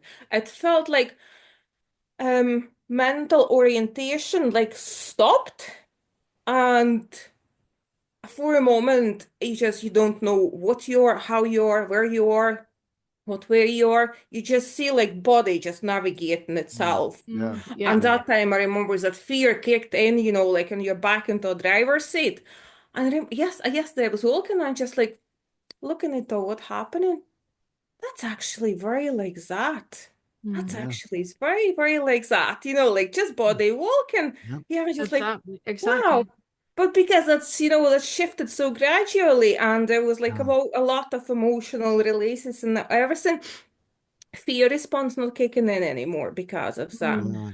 And then it was like one stage I was just feel into everything. And next thought, like, feel into what? Because it feels like there is nothing, like everything like dissolves like empty and nothing tangible. It Mm. like, yeah, it's just like emptiness. That's the best word you can put on that, but there is no word to put on that. And like it feels like a looking is coming from here out there. And when you go back into Yep. where the looker is, it feels like just like visual comes on Yeah. here. Completely. Completely. Yeah, and yesterday I was walking, and it's instead of me walking forward, it felt like visual comes on you. Yeah. Mm. Yeah, Totally. that was very interesting thing. And last night I was standing in the kitchen, and but it was like this. It was happened so quickly, and only like looking back, like playing a tape back, playing like a film back, like I was just like, oh, what was that? And it felt like, like something like a ghost, like flying, flying, flying, and I can't find anything to land, and it was like, and that's So is there a feeling of like trying to there's like an urge to grasp something to make some sort of stability out of it when there's no place for it to land to? yeah, and Yeah. you can't even find what the heck is doing that. You just see No, something is still trying. exactly. Yeah. There's just like this like ever-present grasping for that hmm that and stability. like and clear seeing there's absolutely nothing to hold on, Yep. absolutely nothing, and there is no one is there to hold on. There is, but that's still happening. But it's the same thing like because I love that you had like the glimpse there the big experience of where you had that where it was just like the body is just moving, there's no one piloting it, and then that got scary, but then over time that just becomes, like you said, this gradual thing. And what we talk about a lot is that the um, it feels so mundane. Like the Mm. things hmm that we talk about, even though they sound very psychedelic and crazy, they feel totally mundane because if the shift has just been this gradual series of degrees of kind of falling away or kind of, Crazy. changing and yeah, changing just a little bit here and there, the end result is like, and that's why we always tell everybody it's really helpful to journal and keep notes of things as you're going through because you will forget what it felt like in the past. Mm. It will be like, I think I've always felt like this. Yeah. And then, you'll find something that you wrote or something and it'll bring it back and it's like, oh yeah, this is different, isn't it? And like, because you just, if it's not some massive blowout shift where it never goes back, and honestly, it sounds very rare that that sort of thing ever happens. It, Yeah. it seems like it's you have these big experiences and then things kind of go back to normal. And then eventually over time they integrate and then you get something hmm that's a bit more stable and, functional. Because I think we if you were in that kind of like the state that you were in when the fear response kicked in, you don't really know how to navigate the world from that place. And you need that kind of integration to be like little by little, how much of this sense of self can go away and still be interacting with family and carrying on a job and driving a car. And then it's like it just becomes kind of a gradual integration. Yeah. One morning, there was like something, I don't even know what it was again. Um, if normal state of mind, it feels like muddy, mucky water, like milky water type of way. And like like a movement of muddy water, like a flow of muddy water.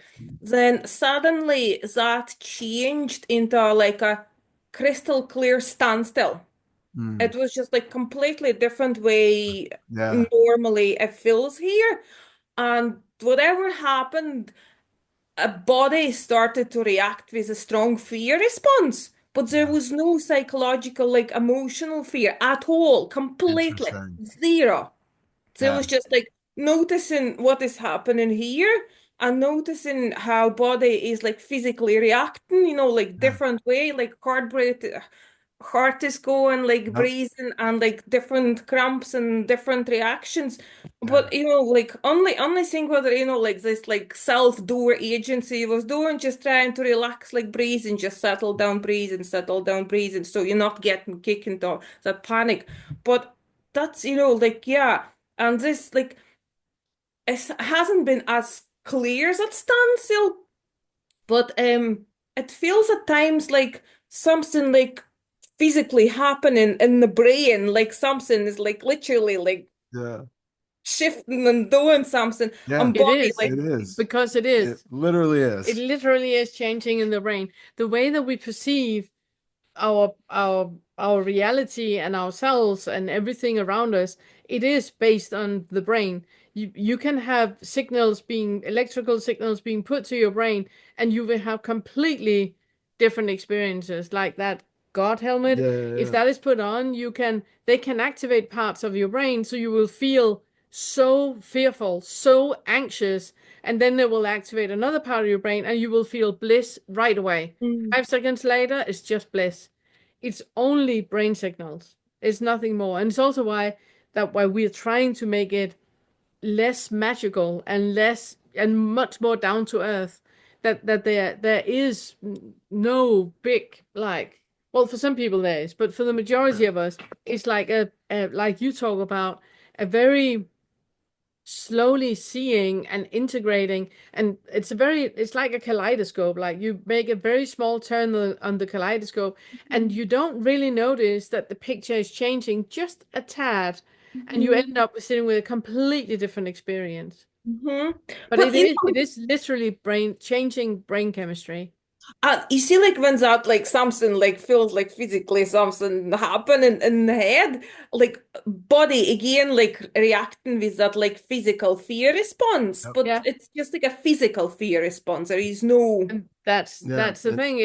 That is what Todd calls the haptic feedback. Yeah. That there's a thought, and that thought activates a feeling, a Sensations. sensation in the body, and that sensation in the body activates a thought. And here we go. And but it's a great way of showing you that what we take to be an emotion isn't really real. That Mm, like the body can react, the heart rate can go up, there can be a cramp here and there, but that doesn't have to equate to fear. That mm, doesn't have to Mhm, equate to depression or something else. That is just a happening in the body, and there can be this kind of witnessing of it where it's just like, oh, sensation in the body, breathing, calming down the nervous system, letting the heart rate go back to normal, whatever else, without that like mental overlay that makes it into fear about something mm, and the catastrophe that's going to happen if I don't whatever, mm, and or if this thing comes about. And mm, then that's all mind created. So that's mhm, wonderful. You're not like playing into the mind-based story of it that's reinforcing that as being something more than just the raw physiological sensation that's there because there's a dumping of adrenaline into the system and the heart rate goes up and peristalsis is happening or whatever Mm. else is going on. Mm. Thank you. Yeah, Thank you so much.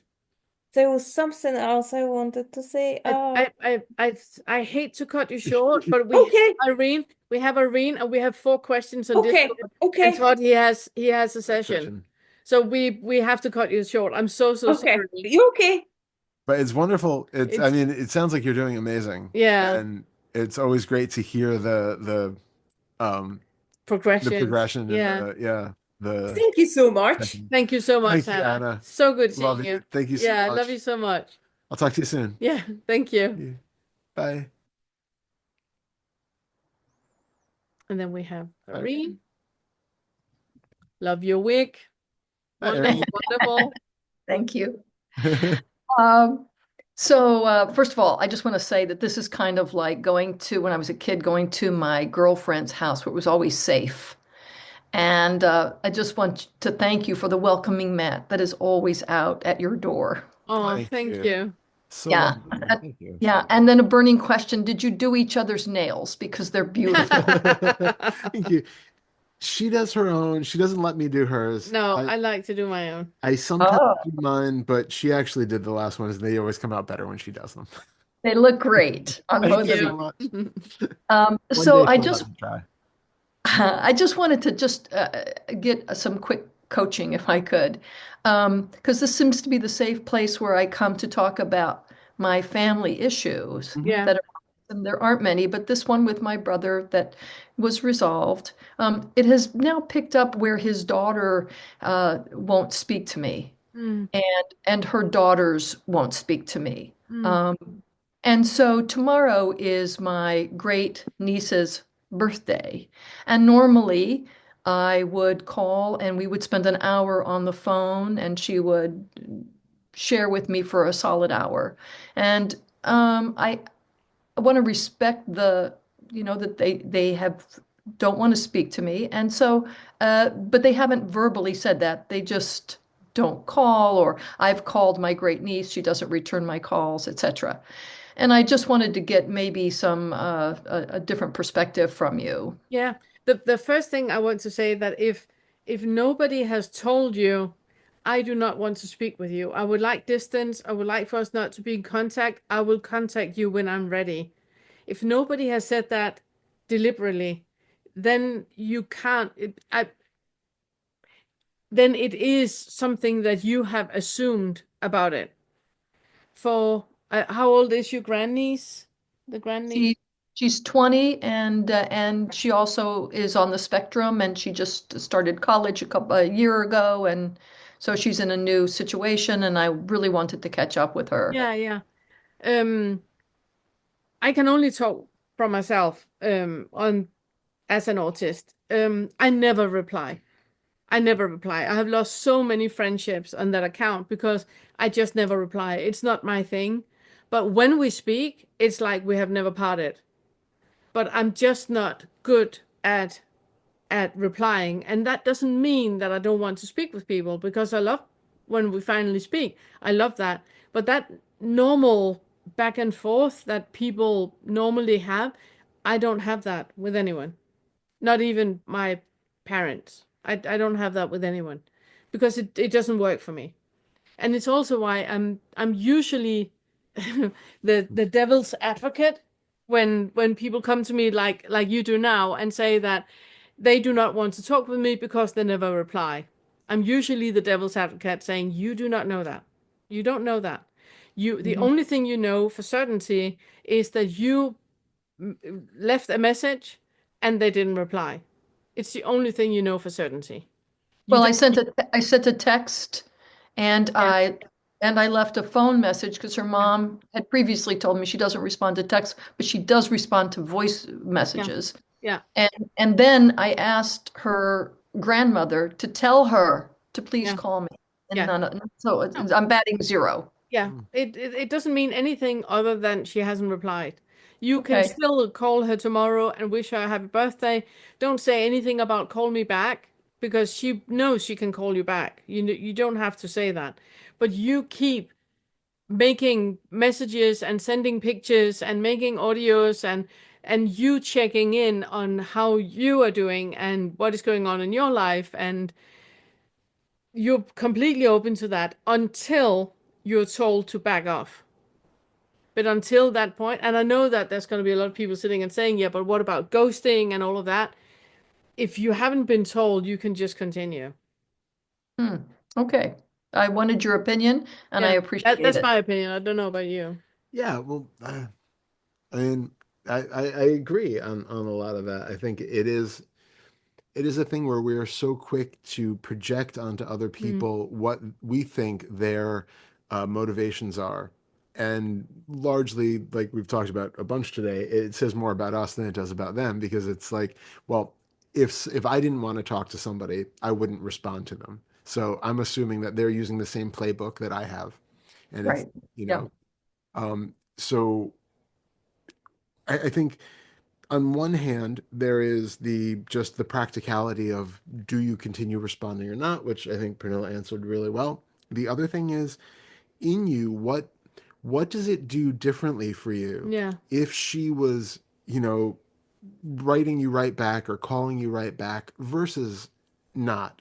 How is that being felt for you? The fact that maybe she does want to be in contact and she's just really bad with actually bringing herself to leave a message or to call, or maybe she doesn't. But if she doesn't, then how does that sit in you? And what does that bring up for you to become aware of too? Yeah, well, I really worked with that because it was rejection, and I was able to really be present with that part that was feeling that, and be okay. It's okay. How she responds is fine. It's okay. Perfect. I've got my own back, and Yeah. so yeah, so that's fine. Yeah. I would say, like, continue sharing about your life, continue giving her the feeling that there is a pathway open this way. you know Mm. I'm sharing with you what is going on in my life. I just saw this funny thing and I'm sending you this video, and I'm still in contact with you. I have my See, but niece. that never, let me just interrupt you. That never happens. It's never about me sharing what's happening in my life. It's always about hearing what's happening in her life. So I don't share about what's happening in my life Why is that? because the attention is always on her. I don't know. It just doesn't even come up for me to share about what's happening in my life. But again, Interesting. yeah, it's super. That would be super That, interesting for you to look into. Why is it yeah. you're not sharing about you? Because again, there could be a million reasons why she doesn't reply to you, but it could be that she doesn't feel that it's a mutual relationship because you never share about you. It's always her having to share about her, and you never give anything. Yeah. There could I be a had just million noticed reasons. that. Yeah, I and just noticed that in this moment that I don't share about myself. So thank you. That's very good. I I appreciate have it. I have a niece that I love to bits, but she's 13, and she doesn't reply. And at this point I have no idea if I'm ghosted or not. But she's 13. I can send pictures of the snow and Todd goofing around, and I can tell her that I love her and I'm thinking of her, and she doesn't have to reply. For me, it's more important that she knows that I'm here. I'm still here.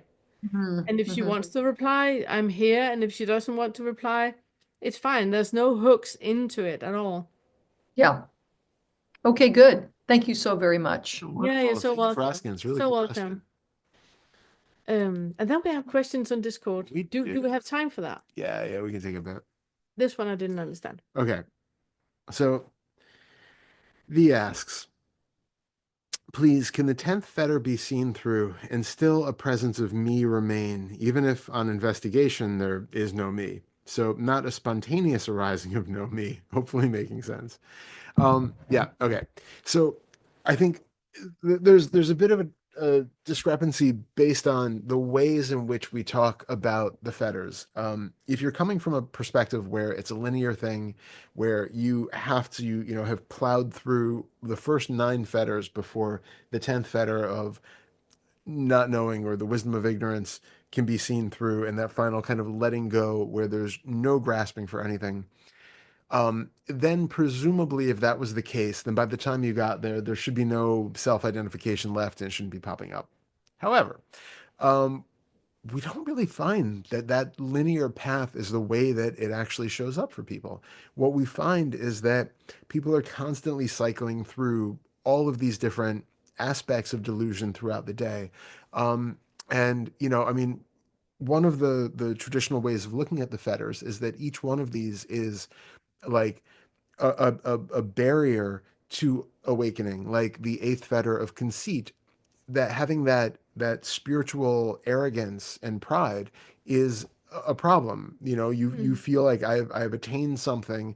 Now you're reinforcing that sense of self, and you're pulling yourself back out of the awakened space. And if the 10th fetter is just considered as ignorance, ignorance is a problem when it comes to awakening, because the whole idea is seeing through all of our delusions and all of our illusions. And if you are mired in that ignorance, then clearly that's still an issue. So the way that we would say is that, yeah, you can absolutely have these really deep insights into the ability to know anything, or that grasping for that need to know anything, and then still have other fetters that are still popping in and out of existence at different times. There, you can have really profound insights.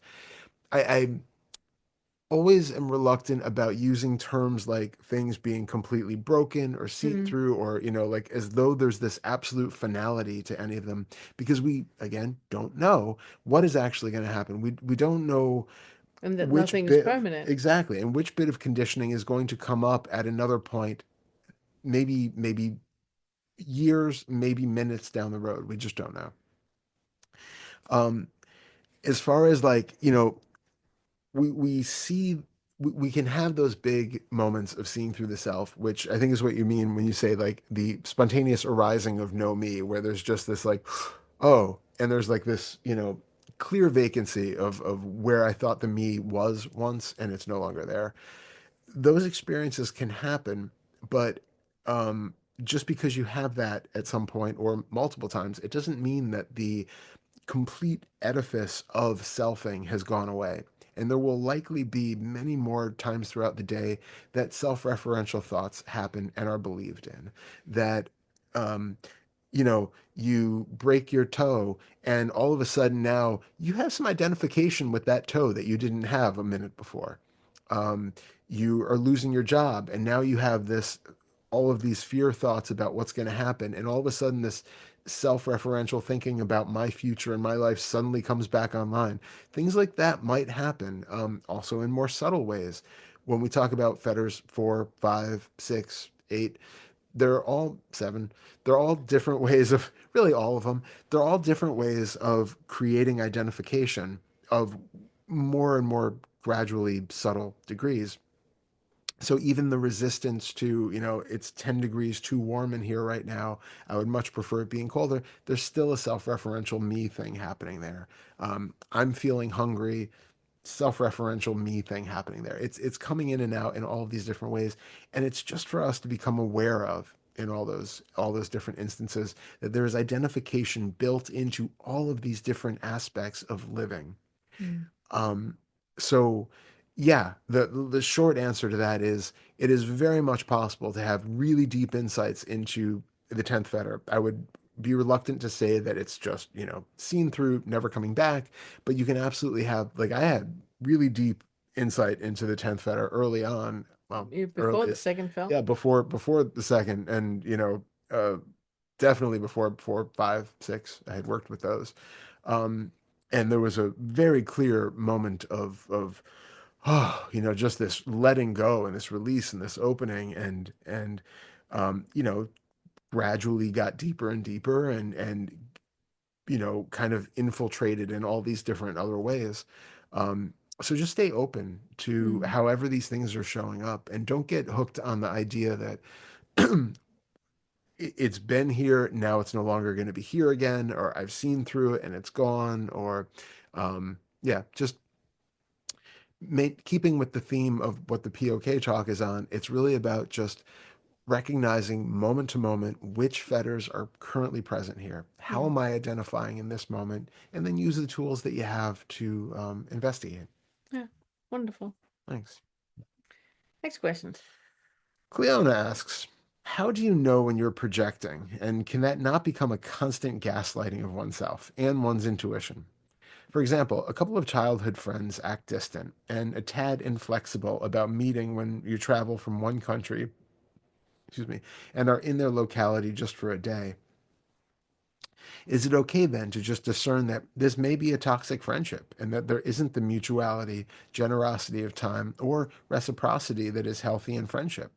Or do I think I am a toxic friend?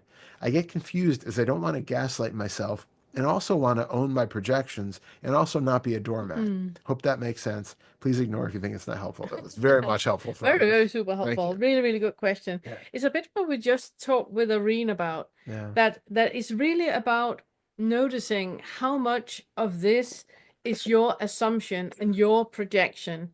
Because, like I just said before, I am a super bad friend when it comes to replying to messages. And a friend of mine could very easily regard me as a toxic friend because I never reply to a message. And also saying that I very well could be a super toxic friend if that person need a different type of relationship. Then it wouldn't be good to be a friend with me and be in friendship with me because I'm not meeting the need where the need is. If there's a need for having reciprocity in a certain way, then I would be a toxic friend to be a friend with. So I think the first thing that would be helpful for you is to notice that when you look at your friends and you are in that town and you're there at that point and they don't reply and they're not saying if they can meet or if they can't meet and you don't get any feedback on it at all the feelings that arise in you about you going out of your way for the friendship and you doing all these things and they are not meeting you where you are, all of that is in you. You don't know what is actually happening. If they have not told you that, no, we don't want to meet with you, no, you're not important enough for us to take time out with, you have no idea what is going on in their lives. So I think it's really important really to notice what is your assumptions about what they are doing, and then write it down and notice how much of that you have written down is recognizable from yourself and in yourself. How much is what you're projecting onto them actually saying something about you that you need to hold space for and love and be compassionate towards about. Yeah. Yeah. Do you have something to add? Yeah, I think that was really good. I'm just thinking about that we have, whenever we are judging other people for not being in a certain way, it's normally that we are bending ourselves backwards for other people to like us. And the bending backwards is so bloody exhausting that we, instead of acknowledging this is super exhausting, I'm not doing this anymore, we want them to do what we're doing because otherwise we are faced with our own demons of the things that we are pushing ourselves through. It's the equivalent of having a half a bottle of red wine, on Friday night because you want to reward yourself for a good work week. It's a bit the same thing, that you're pushing yourself through something that actually doesn't serve you at all, and you might actually be the toxic friend that you are afraid that they are. Yeah. There was something else I wanted to say, but it just slipped. Do you Yeah, do you yeah, have it? yeah. Well, I was gonna say, both of these things can also be true. It doesn't have to be mutually exclusive. So, like with the instance that you brought up where, traveling and then you have these friends that are kind of distant and not meeting up, and are they toxic? Am I toxic? It could be both. I mean, it can be that for whatever reason, you've grown apart and they just aren't really interested. And, it's their prerogative to also maintain a relationship or not. And that's, none of our business really whether somebody wants to go out of their way to meet us or not. And so, like we talked about with Irene, you have to really find, can you be okay with them just not wanting to be your friend?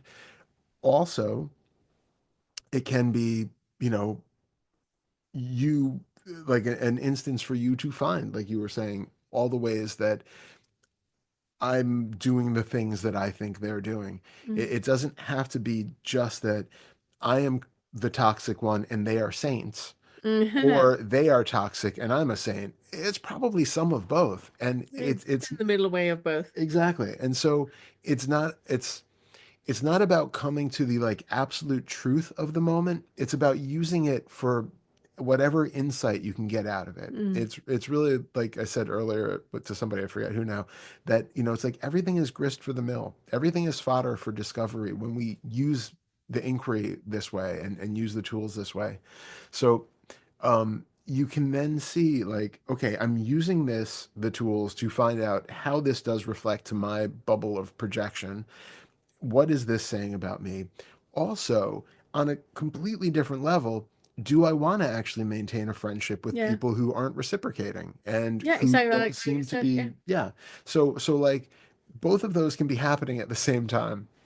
We don't want to be doormats, but we also don't want to just bypass and let people, um, or let ourselves, off the hook in terms of not letting something go uninvestigated that might actually be really, really useful to realize. And I now remember what it was. It's the part about being a doormat. Because just like we talked about earlier, I think it was to Rich, that there is no such thing as being happy or sad or being, having low self-worth or being confident. There's no such thing. That is only happening in comparison with something else. And it's the same with being a doormat. Can you ever be a doormat?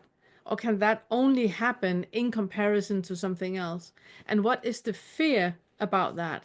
When in your life were you accommodating where you did not want to, but you had to, you were forced to, you were too young, or whatever? But it's like Todd said, use it as an inquiry, use it to find out what is it right now that is actually arising in me right now, that is not here, but that feels very, very much like it is here and that it is real. Yeah. So inquiry time. Inquiry time. It's always inquiry time. Always inquiry time.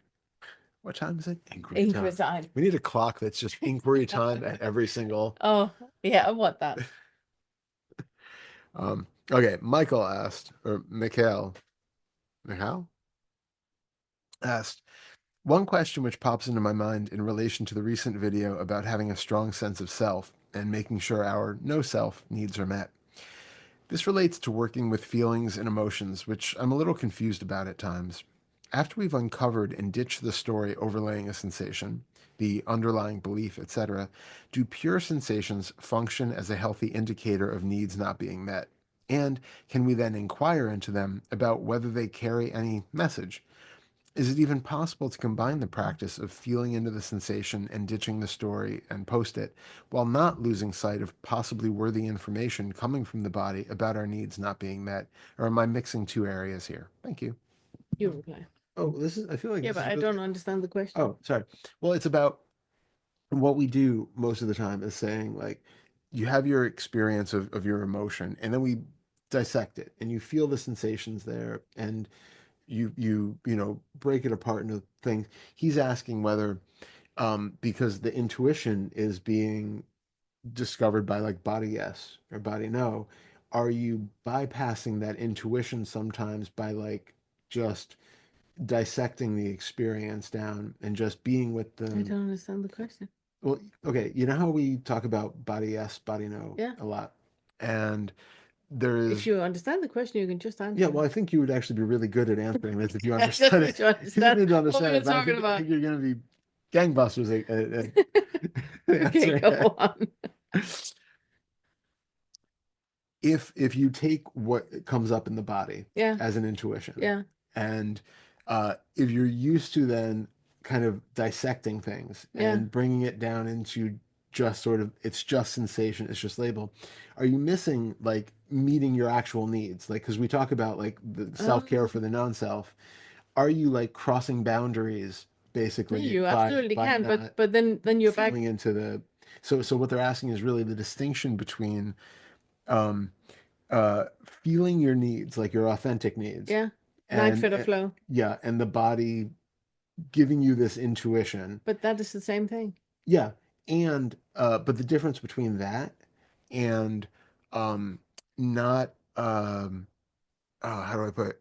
And not just breaking it down and being like, okay, they want me to I don't know, I don't know, I'm coming up bad Yeah, we've metaphors, also been but on it for a long yeah. time. Uh, somebody is asking you to do something you're really not comfortable with. You Yeah, feel the sensation have in a the body body. know. How do you know that that is a body no versus like, okay, this is Oh, just a sensation that oh, I should okay, break okay. down So, so, and so be what? with? So what he's asking about, when he's actually asking how to justify his intellectualization of a body no, so he can turn it into a body yes. I don't. So Well, before you go on, I'm no, no, not sure but that's exactly. He's asking because he doesn't want to like bypass his no, no, I authentic understand. needs I by just understand. dissecting But it's everything. it's it's because there is. I'm not sure, Mikael or Michael. I'm sorry, I'm not sure how to pronounce your name. I'm not sure if I understand your question. But if what you're asking is that you have a very, very clear body no, you really want to spend more time with the family, and now your boss wants to give you a promotion, you're getting a lot of money, but it means that you will be away from your family and only be home one weekend a month. You have a very, very clear feeling of no, I don't want to do that. But then another part of you is justifying the race and justifying what it's going to mean for the promotion, and you can see that that would actually also serve the family, because you would earn money for the family, you would secure their future, there would be so many benefits by you taking this job, and you still have that clear body no. It's that. It's a no. It's a no. And we don't know why we feel a body no. It was what we heard today about that brain neuroscientist that talk Yeah. about. We don't know why we feel a body no. And if circumstances are different, you might have a clear body yes to really, really want to do this, exactly the same thing. But right now, it's a very, very clear no. It's a bit what we talked with Phoebe about having sex, that having that feeling of the body just going like, no, no, I don't want that. Circumstances could be different another day, and then it would be, yeah, definitely. So it's just really acknowledging that in this moment, there's a very, very clear contraction happening in the body. There's a feeling of wanting to run away or wanting to argue your case, or you just go completely blank, that you go into freeze. You just have that. I don't know if I want the race or the job. I don't know. And you can just feel that icky, undecisive, uncomfortable feeling in the body. That is a no. That is a no. That is a nervous system that is activated, and your entire amygdala is like processing, and you're pumping out adrenaline and all long oxytocin and love hormones, endorphins and serotonin is just plummeting, because it's just like, no, no, I don't want this. And the thing is, we don't know why it happens. And like I said, the same thing can be offered at another time, and you have the exact opposite reaction to it. What we're really, really focusing when we look into like the angle of that mind body integration is really to stop making conscious decisions about anything, because it's not the part of the brain that is serving you in any way. When we are logically and intellectually and rationally deciding for things, it's just the ego sitting on its throne and being super happy about the decision we have made. but in your body, in the subconscious, you're getting very, very clear signals to no, I don't want that.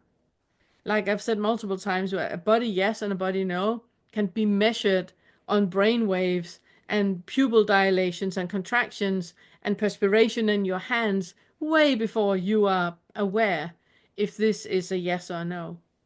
And what we're doing with the mind-body integration is really, really noticing what is happening in the body, putting the conscious part aside because you can't use it for anything, and just going with that 9 fetter flow where it's the body that is moving and making the decisions. Was that correct? I think that was really good. Okay. And if that wasn't the correct question, please ask again. I mean, like they asked, oh wow, wind is picking up. Yeah. Do pure sensations function as a healthy indicator of needs not being met? I don't understand the questions. Do pure sensations what? Sensations in the body. Yeah. Are they a healthy indication of your needs that aren't being met? But it's two different things that are put into one question. I don't understand the question. It's two. Well, because I think you're answering it. Because the body yes and the body no. It's very clear.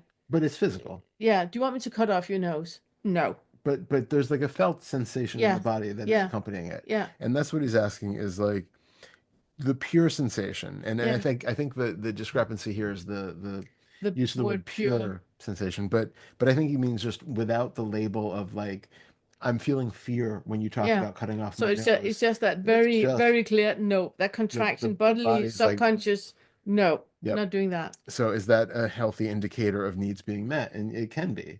But needs being met, that means that they are being met or not being or not being met. Well, yeah, of needs that need to be met, or so the need of not wanting to have your nose cut off. Yes, like the need of my personal boundary to not have somebody cut off parts of my flesh. Yeah, that would be definitely. If you have a very clear body 9 fetter flow, then yes. Yeah, and can we then inquire about them and whether they carry any message?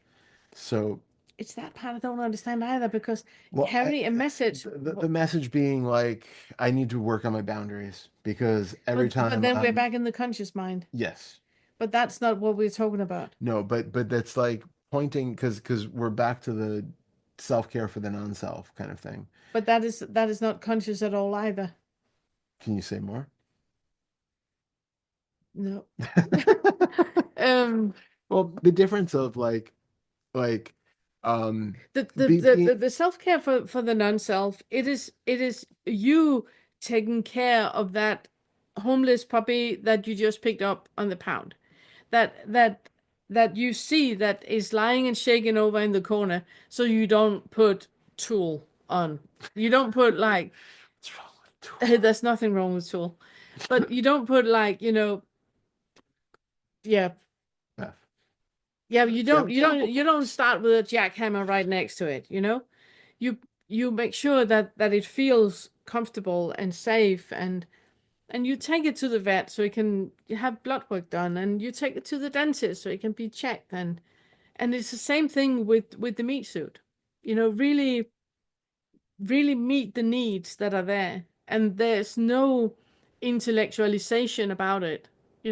I wonder what the story is for that puppy, why it's shaking. I cannot take it to the vet until I have found the story. That is the wrong area to be in. It needs to come from that heart connection with yourself. There's a heart-to-heart connection with yourself, and that is where the needs are met from. I think what he's asking is pointing us back to the second Fetter stuff about finding the toxic starting point, finding the, am I just a really good person, or do I have no boundaries at all and just say yes to but again, I mean, that is why there's so many warnings in the second Fetter, because the moment all this information, like I also say in the second Fetter, that I wish that I could just implant all of this knowledge into your mind, and now and then we could take it from there. But there's like an understanding of it where I'm talking about the bully and the passive aggressive bully and the chameleon, and talking about the hormonal pattern and the way that when you have too much adrenaline and cortisol in your body, you hear the world in a different way. Just like when you have like absolutely no oxytocin in your body, you hear the world in a very specific way. And it's just very matter of factly. But what we tend to do as human beings is that we make it self-referential. So instead of acknowledging, oh, I have clammy hands and I have a knot in my stomach, then we make it into a why do I have that, and involve mom and dad and all of that, instead of just acknowledging that my body is responding right now with a very predictable set of reactions that is happening. Okay, I'm now reacting like a chameleon, or I'm reacting like the aggressive bully, or so we make it into a selfing thing where it's something tells something about me, and it really, really doesn't. It only tells you about what is in surplus and in minus in the meat suit, and that you can adjust and accommodate so the meat suit functions more optimal. I think it was Was really that good. No, okay? I think it was really good. Okay. With that, I think we should wrap up because I have You less have a than an session. hour before my session, and Yeah. I really need a rest for a Yeah. bit. Yeah. And This was refuel my tank. amazing. Thank you, guys. Thank you so much, everyone. Remember on Sunday, Todd is doing a talk on POK. Yes. We would love to see all of you there. Hope to see you there. Yes, it has been really nice seeing you here. The next inquiry is on the March 18th of March. So easy. It's the 18th today. Next time we meet you guys is the 18th. Next time it's the 18th. Then we have the next inquiry group, and Brian will be the first one. I also want to check in. Sure, we'll remember I that. also want to check in with Amy, actually. But Yeah, that's she was another here thing. and- Yeah, I could have asked her. I didn't. And then remember the retreat. If you guys want to join on the retreat, it's going to be. I'm so looking forward. I'm so looking forward. You know, kind of like locking you guys in a room for a week, and we can talk about all this, and we can do exercises. And I'm so super excited. So I hope you want to join for that too. Yeah, absolutely. And I think that was it. Thank you, everyone. Thank you so much. Really, really wonderful to have you all here. Yeah, thank you so much. Oh wait. Spotlight. There we go. There we go. Thank you Good so to see much. everyone. Thank you. Bye. Bye. See you soon. Thank you. Bye.